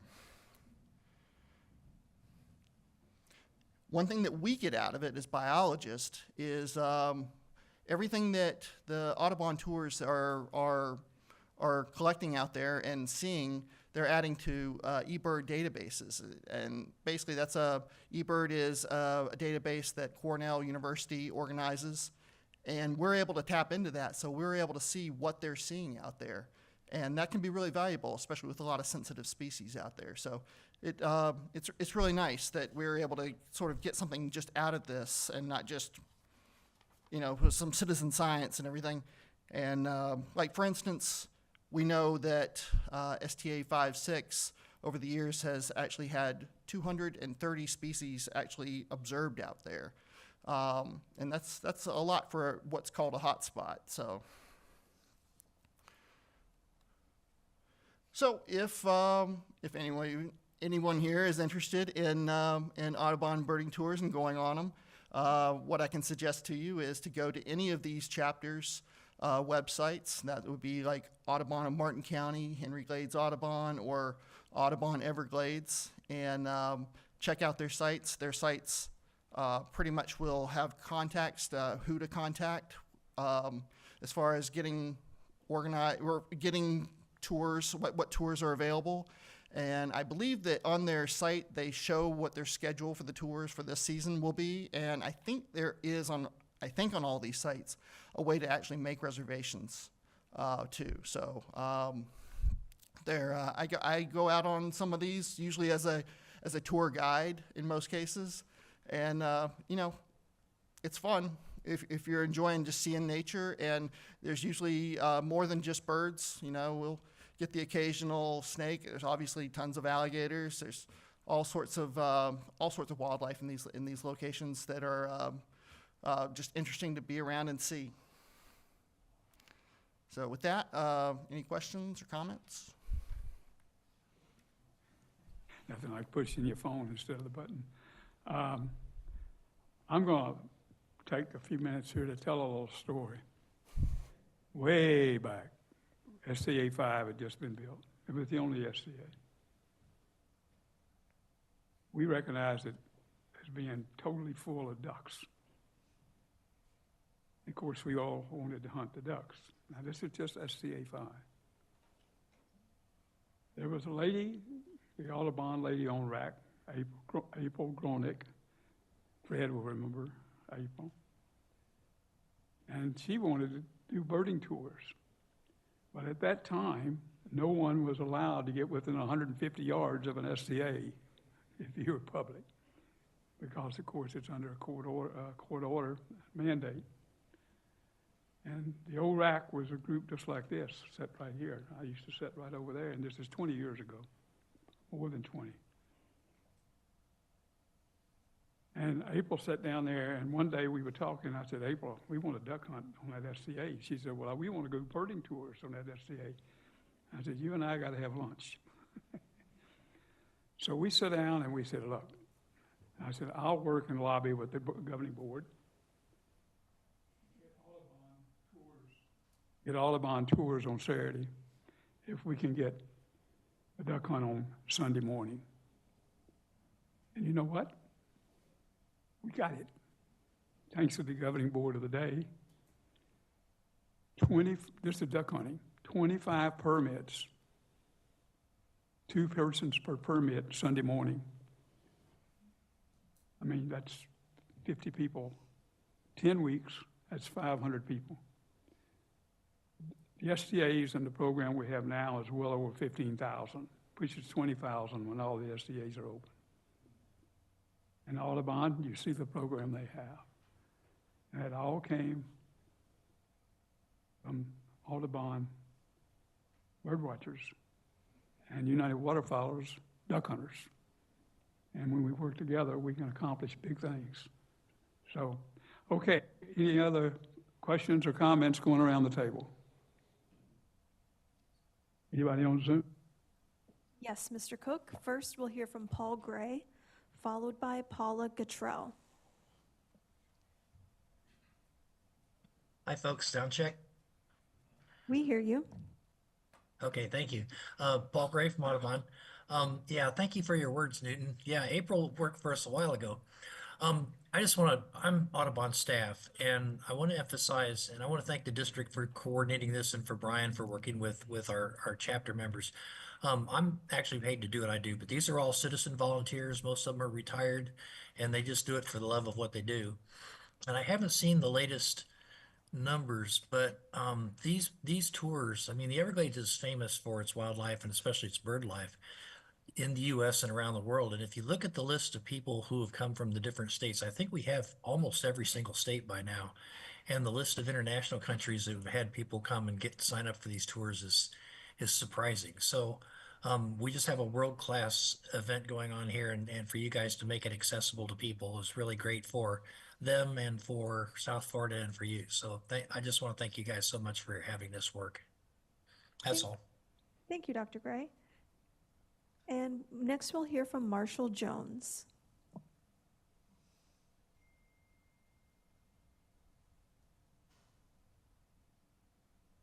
Mr. Jones, please unmute.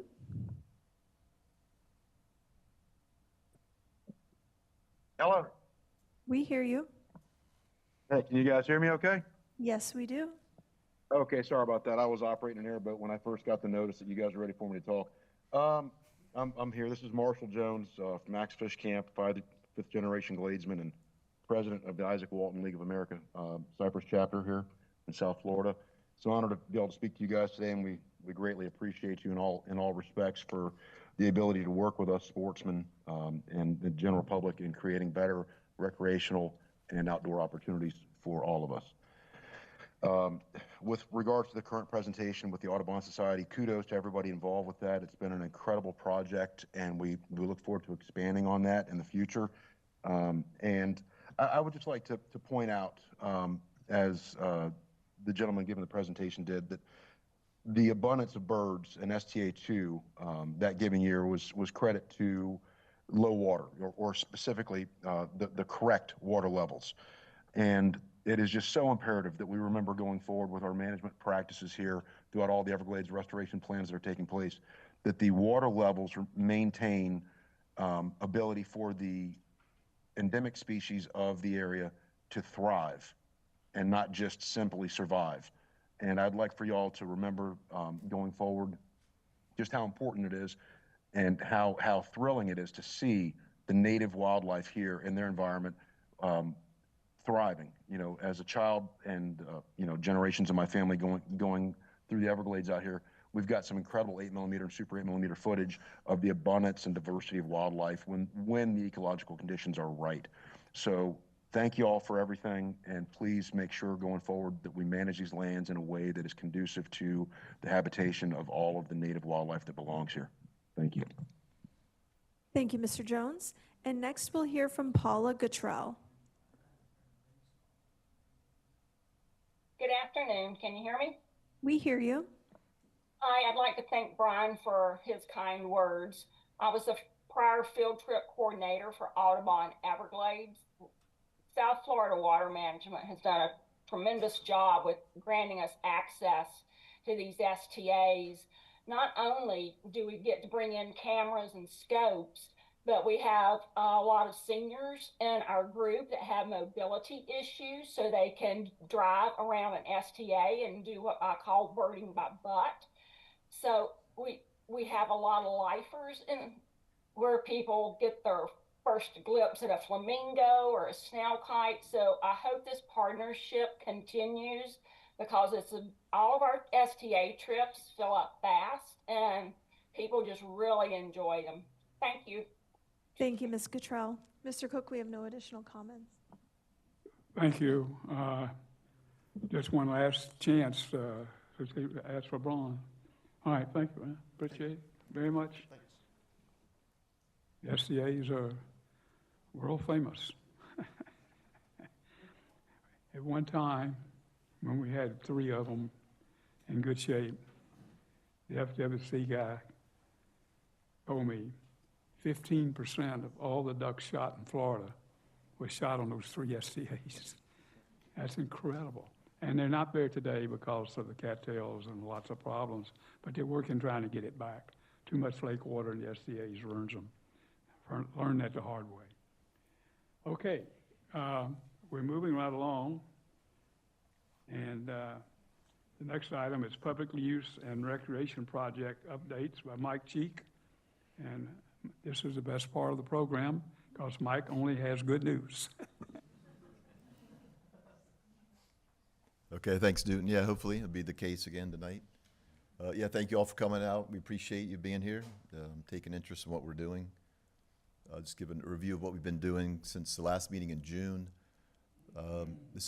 We added a shell rock improvement to the Oak Creek campground.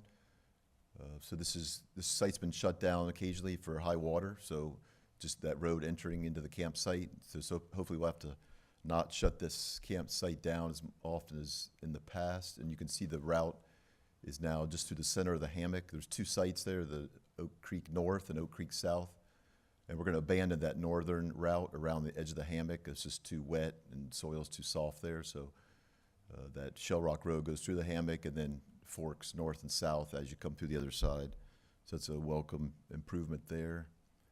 You'll see, notice a lot of empty kiosks at some properties out throughout the district. There's quite a few on the Kissimmee River that are being restored and look for these type of maps. This is STA 1 West, just an example, but we're going to be updating these maps at these kiosks, also including interpretive information, photos as well of the site. So look for these in the future at some of these kiosks that are just recently installed. This is some shredding work at the Kissimmee River public use area, the Seaboard Marsh special use license area that we're working on including as a designated access point. So this is our very own Marshall Davis there with the shredder on the skid steer. He's shredded the sides of that road about a half mile down to the river. This is coming off of Highway 721, and we need to put a guardrail down there where it hits the river and some other improvements before opening that site up. Look for that in the very near future. Thanks, Marshall, for all that work out there. Again, shell rock improvements at the Hickory Hammock Equestrian Center around that campsite loop. Again, soft sand and things, people getting bogged down in their RVs. So that's a welcome improvement there. Very popular site in time for the peak of our camping season. And we also did some more shredding work at the campsite for encroaching vegetation there. This is in the Upper Basin Shingle Creek management area in Orange County. Just some general maintenance on a boardwalk there at the Hunters Creek Middle School. Replacing rotten wood, stringers and things, updating that boardwalk there. It's heavily used by education groups, so it's a welcome improvement there. This one, this is a big one. Crew Bird Rookery Swamp Boardwalk. We're completely renovating the entire 1,400 feet of this boardwalk and the shelters. And it's the most visited site that we have where we have data. Just last year, the Crew area had over 86,000 visitors in a single year. And then Bird Rookery Swamp is one entrance at that site, and that accounts for about 50% of those visitors. So really big numbers there. This is the highlight of that site when you visit Bird Rookery is this boardwalk. So it's currently in the design phase. It's going to be using a plastic similar to the current decking there. Construction will begin in January, and it'll take about 6 to 7 months, and the parking lot will be closed during that time. So look for that access to be shutting down by January. Bathrooms, we've been putting a lot of bathrooms in throughout the district this year, 6 already. Dual vault concrete bathrooms of this year. We have 2 upcoming installations. Last time we talked about Nubbin Slough, Taylor Creek, and Okeechobee County.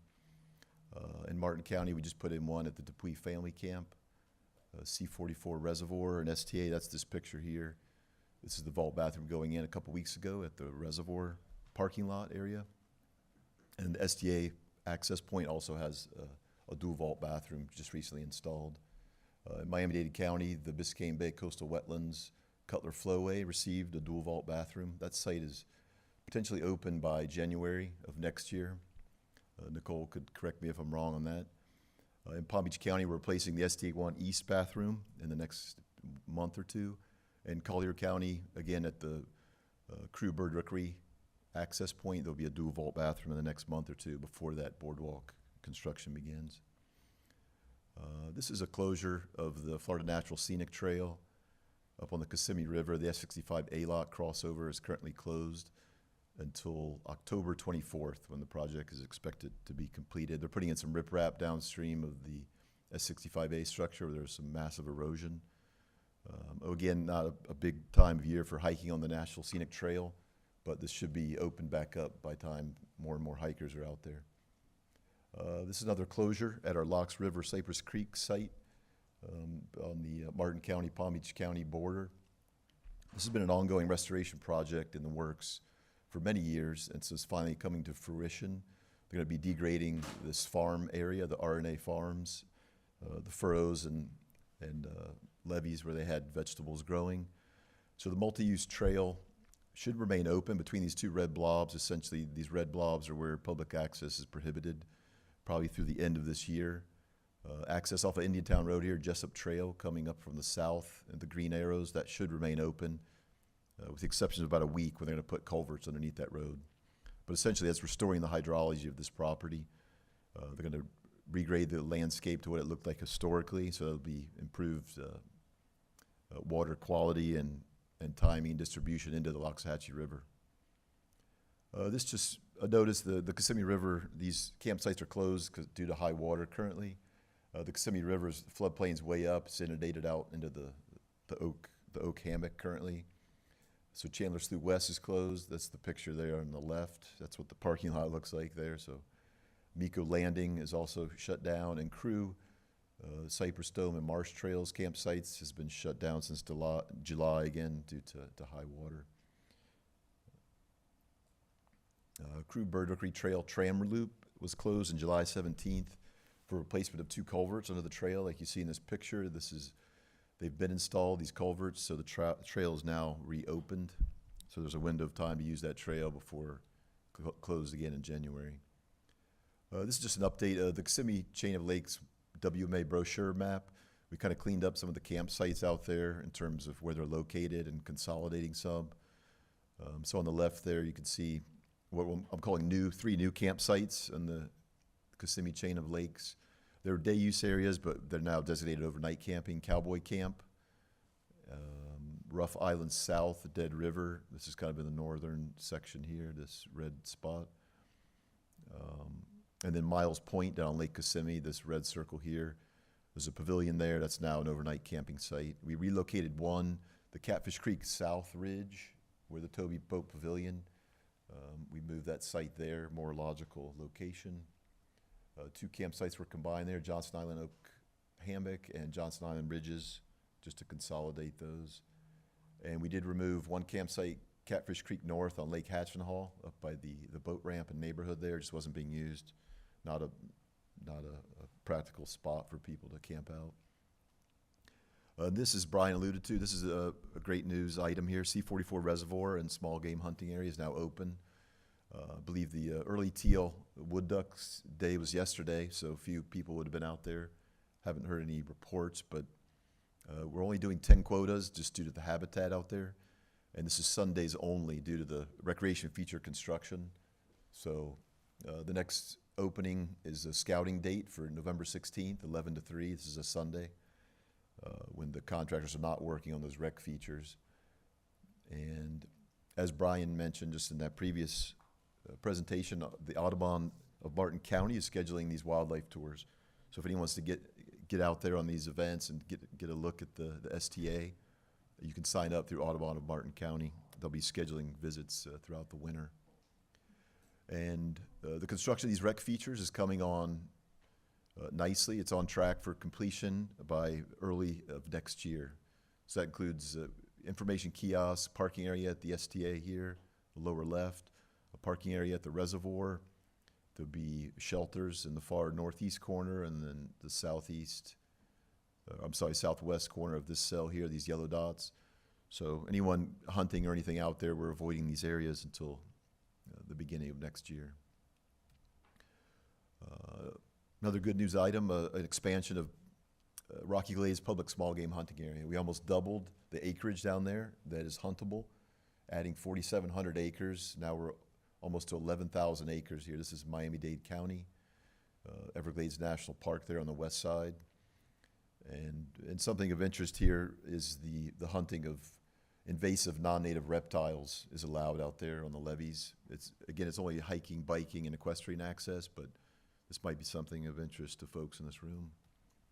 Pythons and things like that.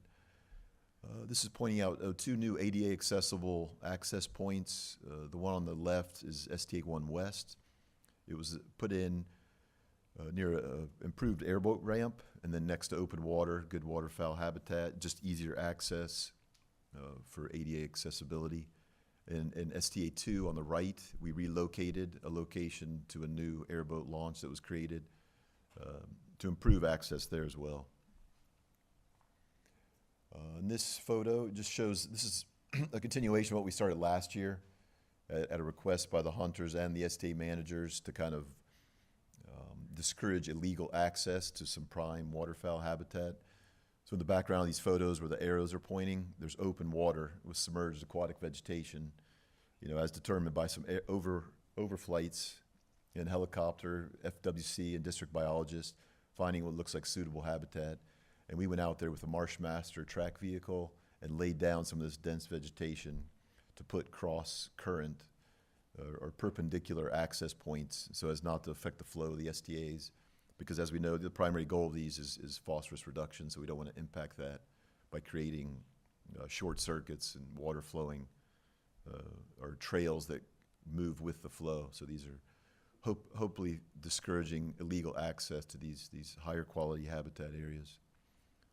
And I think we had good results last year, so we continued that. And again, these are shots from STA 3-4. Again, the tracked vehicle on the left there, the Marsh Master, very low impact vehicle. It floats on the surface, just barely. It's sitting in the water, laying down that vegetation, but very little soil disturbance. And you can see there the after shot on the right with the access point in there. And this, I'd just like to talk about Crew. As I said before, it's the most visited property we have. And just look at some of these visitor numbers. There's over 40 miles of trails out there, and we're very thankful for the Crew Land and Water Trust for maintaining these trails, essentially on their own with very little input from the district and district contractors. There's 4 main access points. This is Flint Pen Strand Trails, over 20 miles, visited by over 25,000 people last year. Marsh Trails, over 10,000 visitors again. This is a real popular spot for school groups. The Crew Trust brings out large school groups, interpretive events, cleanups, orchid restoration. And this place is packed full of wildlife. It's all kinds of game out there if anyone's ever been in that area.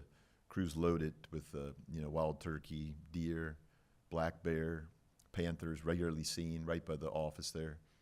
So it's a really, really cool spot. Cypress Dome Trails, over 10,000 visitors last year. And again, the most visited, at least where we have data, is Bird Rookery Swamp, over 40,000 visitors last year, where that new boardwalk is being constructed. So again, huge thank you to the Crew Land and Water Trust they have an army of volunteers, very well organized, and they maintain these trails as well as these education outreach programs. An event over the summer was something they've been doing for a while, these native orchid restoration on Crew properties. So the goal being to restore native orchids to the landscape there, where a lot of native orchids have been poached over the years, over the decades. This is 2 days in June, 24 participants. They planted over 400 orchids of 10 different native species in 3 different units of Crew Marsh. So it's pretty cool. This Rich Ackerman, he's a native orchid grower and conservationist. associated with the Fairchild Tropical Gardens Million Orchid project. He grows these orchids, gets them to the Crew Trust. He gave a talk on the history of orchid poaching in the area, the different native species ecology, conservation efforts throughout the state. He does a lot of this stuff on the East Coast as well. And then orchid planting techniques. You can see the picture on the right there. This is what it looks like, the final product. They bring the orchids, bare root seedlings, attach them to a suitable tree, put that coconut fiber mat with some native twine, let the roots kind of attach to the bark there, and then after a few months that fiber and twine wear off, and you've got yourself a new orchid out there. So again, this is possible from the grants from the native Naples Garden Club, Audubon, Florida, and FPL's Plants for Birds program. So thank you all to those, and the Crew Trust volunteers, district staff, FWC staff, and 10 other local park and conservation groups from Southwest Florida area. This is another great event that occurred this summer. Thank you, Bishop, for sending me some of the photos of this event. This is the Youth Python Roundup in July, one weekend. This is under the youth hunting program of Florida through FWC. The FWC Python Patrol team gave lectures to youth that were involved with this. History of the Burmese python, the Everglades, why we're even hunting pythons out there, what are the negative impacts to the Everglades ecosystem, what's the safe and ethical capture techniques, and then ongoing efforts that the district and FWC have out there for just general Everglades restoration. The picture on the right there, they had a demo on cleaning and skinning any snakes that might have been harvested during the event. So there were 8 youth participants. This is down Everglades Holiday Park there is where they ended up camping, and then they hunt the levees at night for 2 nights. They're paired with a youth hunting program of Florida Guide and python contractors that know these levees like the back of their hand, and they captured 15 pythons. So 7 of 8 participants caught their first python out there. Really cool experience for these kids.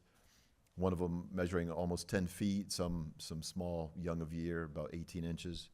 But overall, really high success rate. 7 of 8 participants capturing something, and 15 pythons in 2 nights is pretty good. I mean, anyone who's ever been out there, there's a lot of zeros out there if you're looking for pythons. They're not just crawling all over the levees waiting for you to come pick them up. So that was a great success rate. And again, huge thank you to all the sponsors that have hosted this event. This is the 7th year where Florida Sportsmen's Conservation Association has been a primary sponsor, along with Indian River Airboat Association, of course FWC in the district, our Python contractors, district staff, and the FWC Python management team. And of course, as you guys know, I mean, the main goal is not necessarily just getting these pythons captured, but just having these kids out there in the Everglades at night, you know, hearing the sounds of the Everglades, the choruses of frogs. It's an experience you don't easily forget, so hopefully creating some new conservationists into the future. And there's one of our beautiful new concrete vault bathrooms. This is at the STA parking lot in C44.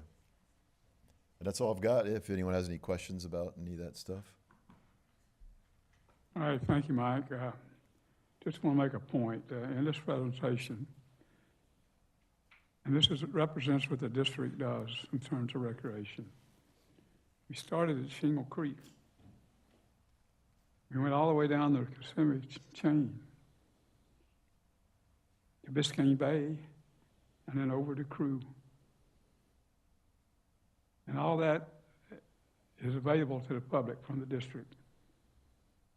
And we also went from airboats to pythons to restoring orchids. That's about as broad a spectrum as you can find. So thank you very much, Mike, and thank you for what you do. All right, here we go. Now this is a go around for Mike.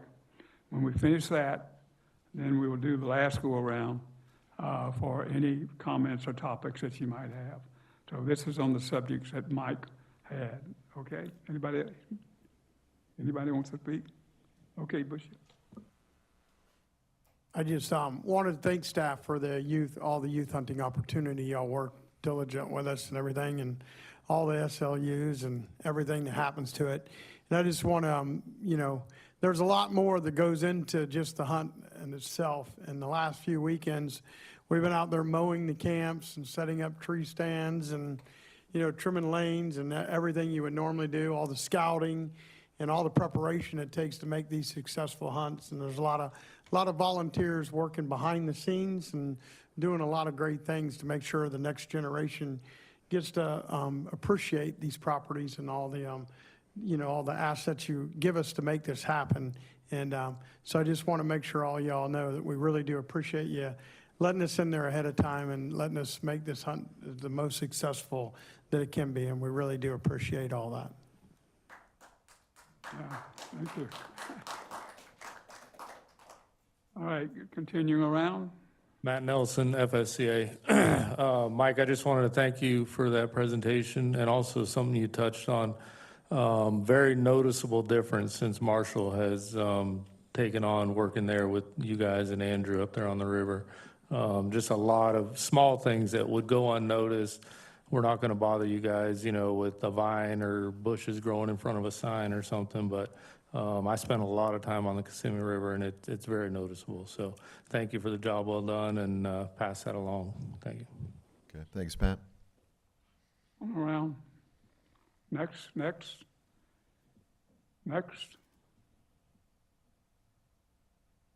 Yes, sir. Hey, Mike.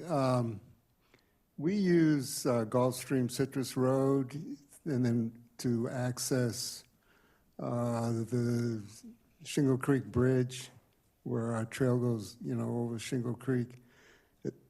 Are we going to be able to drive through, we drive the road all the way to the end, go through the gate, and then go through what I think you're going to start restoring. Okay, you're talking about Cypress Creek, Yeah, Fox River? the Cypress Creek work. Yes, yeah, you should be able to go all the way up to where you usually access the trails. Yeah, it'll only be shut down for maybe a week. Oh, okay, great. Yeah, when they're Okay. putting culverts under the road. All right. Yeah, the All other right. parts are just off to the side of that main entrance road, so. All right, terrific, thanks. Yep. Thank you, Fred. Anyone else? Okay, thank you very much, Mike. Anybody on Zoom? Yes, Mr. Cook, we'll hear from Marshall Jones.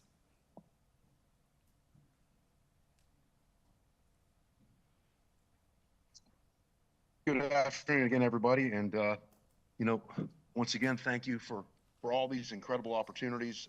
That presentation was fantastic, and certainly not enough can be said positive for the camaraderie and community that y'all are helping to create, restore, and maintain our heritage and our cultural significance here throughout the state.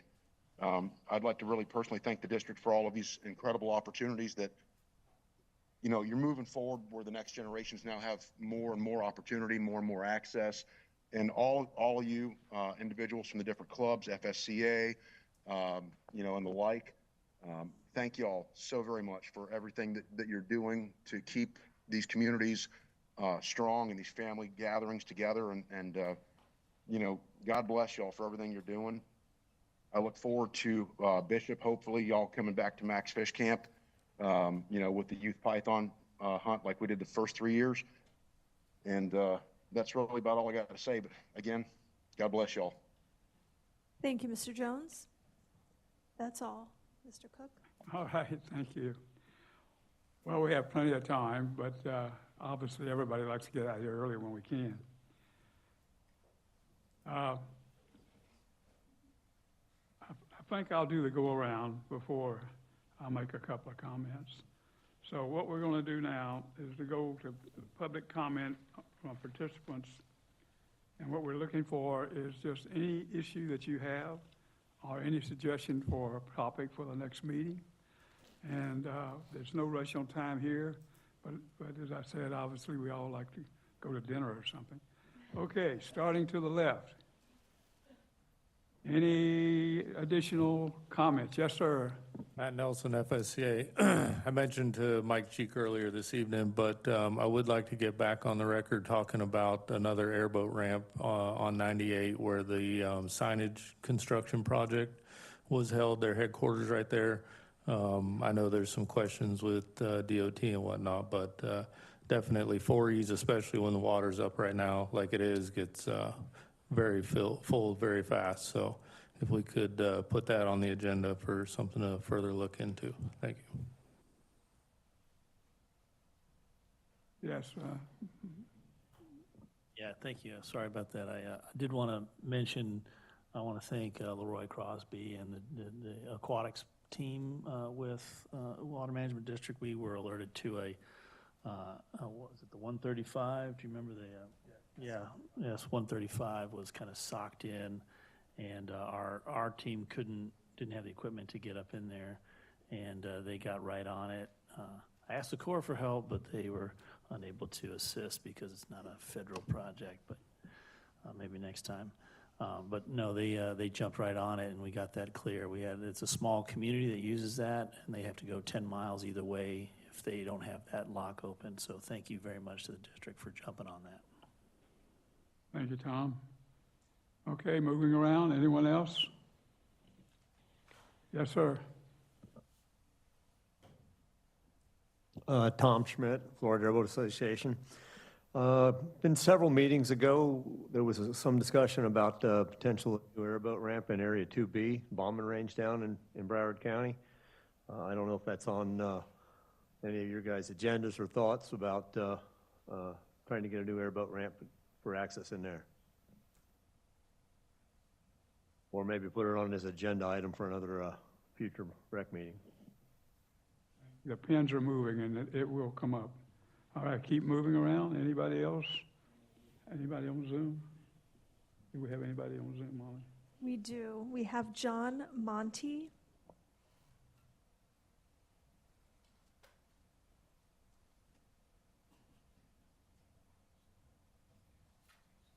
Mr. Monty?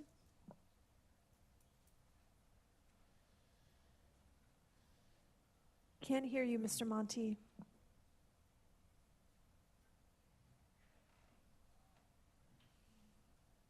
Okay, Ms. Mike, we have We also have Marshall Jones. Oh, Mr. Monty, he just came back. Can we please speak into the mic?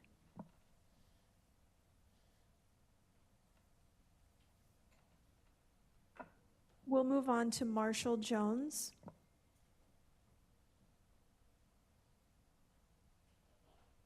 Well, hello again, and I'd just like to say the opportunities continue to bring themselves to the table. Like Tom Schmidt said, that the ramp in Area 2B certainly would be a great sportsman access. That is one of the traditional areas where people used to access, you know, in my early years as a sportsman and as a gladesman. And moving forward, you know, future thoughts for this next meeting coming up. I'd like to know more about SEP South. I was late joining in today. I don't know what I did miss in the first 35 minutes. Unfortunately, I had no cell signal. I was out doing contract day in the Blue Shanty, you know, doing water and flock samples under a USA's contract. Just got the boat on the trailer. Looking forward to getting home to my family. But you guys are all family to me. Everybody in that room there, I appreciate everybody's honest intent. To look out for what's right for the Everglades and for future generations of gladesmen and sportsmen alike. Thank you, guys. God bless y'all. Thank you, Mr. Jones. All right, we have cleared Zoom. I'm going to take just a minute. A few weeks ago, we got a notice that Lake Okeechobee was declared to be the dirtiest lake in the United States. A survey of 100 lakes, federal numbers, measurements for phosphorus and lead, turbidity, sulfates, a number of pieces of data for 100 lakes. And when they put it all together, Lake Okeechobee was the dirtiest of all. And it's self-inflicted. Self-inflicted. And who is responsible for managing Lake Okeechobee? The U.S. Army Corps of Engineers, basically a big part because of the control of the levels of the lake. Fish and Wildlife Commission and South Florida Water Management District. And what they have done is turn Lake Okeechobee into the dirtiest lake in the United States. Now, what are we going to do about it? I can't do anything about it. I'm just a little duck hunter in an old one at that. Everybody around this table uses that lake at one time or another, or have somebody that does it. What are we going to do about it? At this point, believe it or not, there is no such thing as a committee to manage Lake Okeechobee. Now, there are small lakes in Florida that have committees, small lakes. And we don't have one for Lake Okeechobee, the heart of the Everglades, one of the major lakes in North America. Why? Nobody can tell me why. But those three agencies, the one we're sitting here now, South Florida Water Management District, the FWC, and the Corps of Engineers, need to form a committee with one purpose, and that's the management and restoration of Lake Okeechobee. And that committee should have a presentation 3 times a year, once in Clewiston, once in Okeechobee, and once in this room. And each one of the co-chairmen should make a report on what is the condition of the lake today and what are we going to do to improve the condition of the lake tomorrow. And when they get done doing that, that should be the end of the meeting because there should be no other topics. What are we going to do about it? 3 agencies. And they all have to get together and to say, yes, we're going to do this. We're going to have a committee to bring Okeechobee back from being the dirtiest lake in the United States. The committee should be a person assigned from each of those 3 entities. It should be the local 3 cities, major cities. It should be the hunters, the fishermen, the airboaters, recreation people. Doesn't need to be over 15 people, maybe 20, what you see here. But until that committee is formed, until a plan is put together, Lake Okeechobee, the heart of the Everglades, a big economic driver in Florida, is going to be reported all over the world as the dirtiest lake in the USA. And as an old guy, it ain't going to be here much longer, I have a challenge. You 3 agencies get this done, and let's rescue this lake. Thank you. Yes, Bob. Lake Okeechobee is one of the biggest recreational opportunities in Florida. The amount of money from recreation on Lake Okeechobee surpasses all other recreational incomes. And has this group really addressed Lake Okeechobee itself? I don't think so. What's been addressed here is usually what the Water Management District wants addressed, their opportunities, their programs, their activities. But Lake Okeechobee has been overlooked forever. The only book written about Lake Okeechobee was written in 1947. And the recent nearly $2 billion restoration of Lake Okeechobee, or rehabilitation of Lake Okeechobee, has made it in the best, Hoover Dike is in the best condition it's ever been. But after doing that, they lowered the level of the lake from a maximum of 21 feet down to 17 feet, and the Corps has never explained why that was necessary. There's a lot to be known. Thank you, Bob. Incidentally, Bob goes back to Johnny Jones and Mariana Jones, and I was blessed to spend a day with them, with Mariana, and just a wonderful lady. Anybody else after my tirade? Any other business? Yes. Matt Nelson, FSCA again. As president of the Florida Sportsman Conservation Association, we support wholeheartedly your plan and your plan to put together a committee. And we would be happy to have representation at that table and at that seat, and to try to push to get something proactively done for this lake. Thank you very much. All right, folks, we're a little early. That's probably going to make the local bars happy. So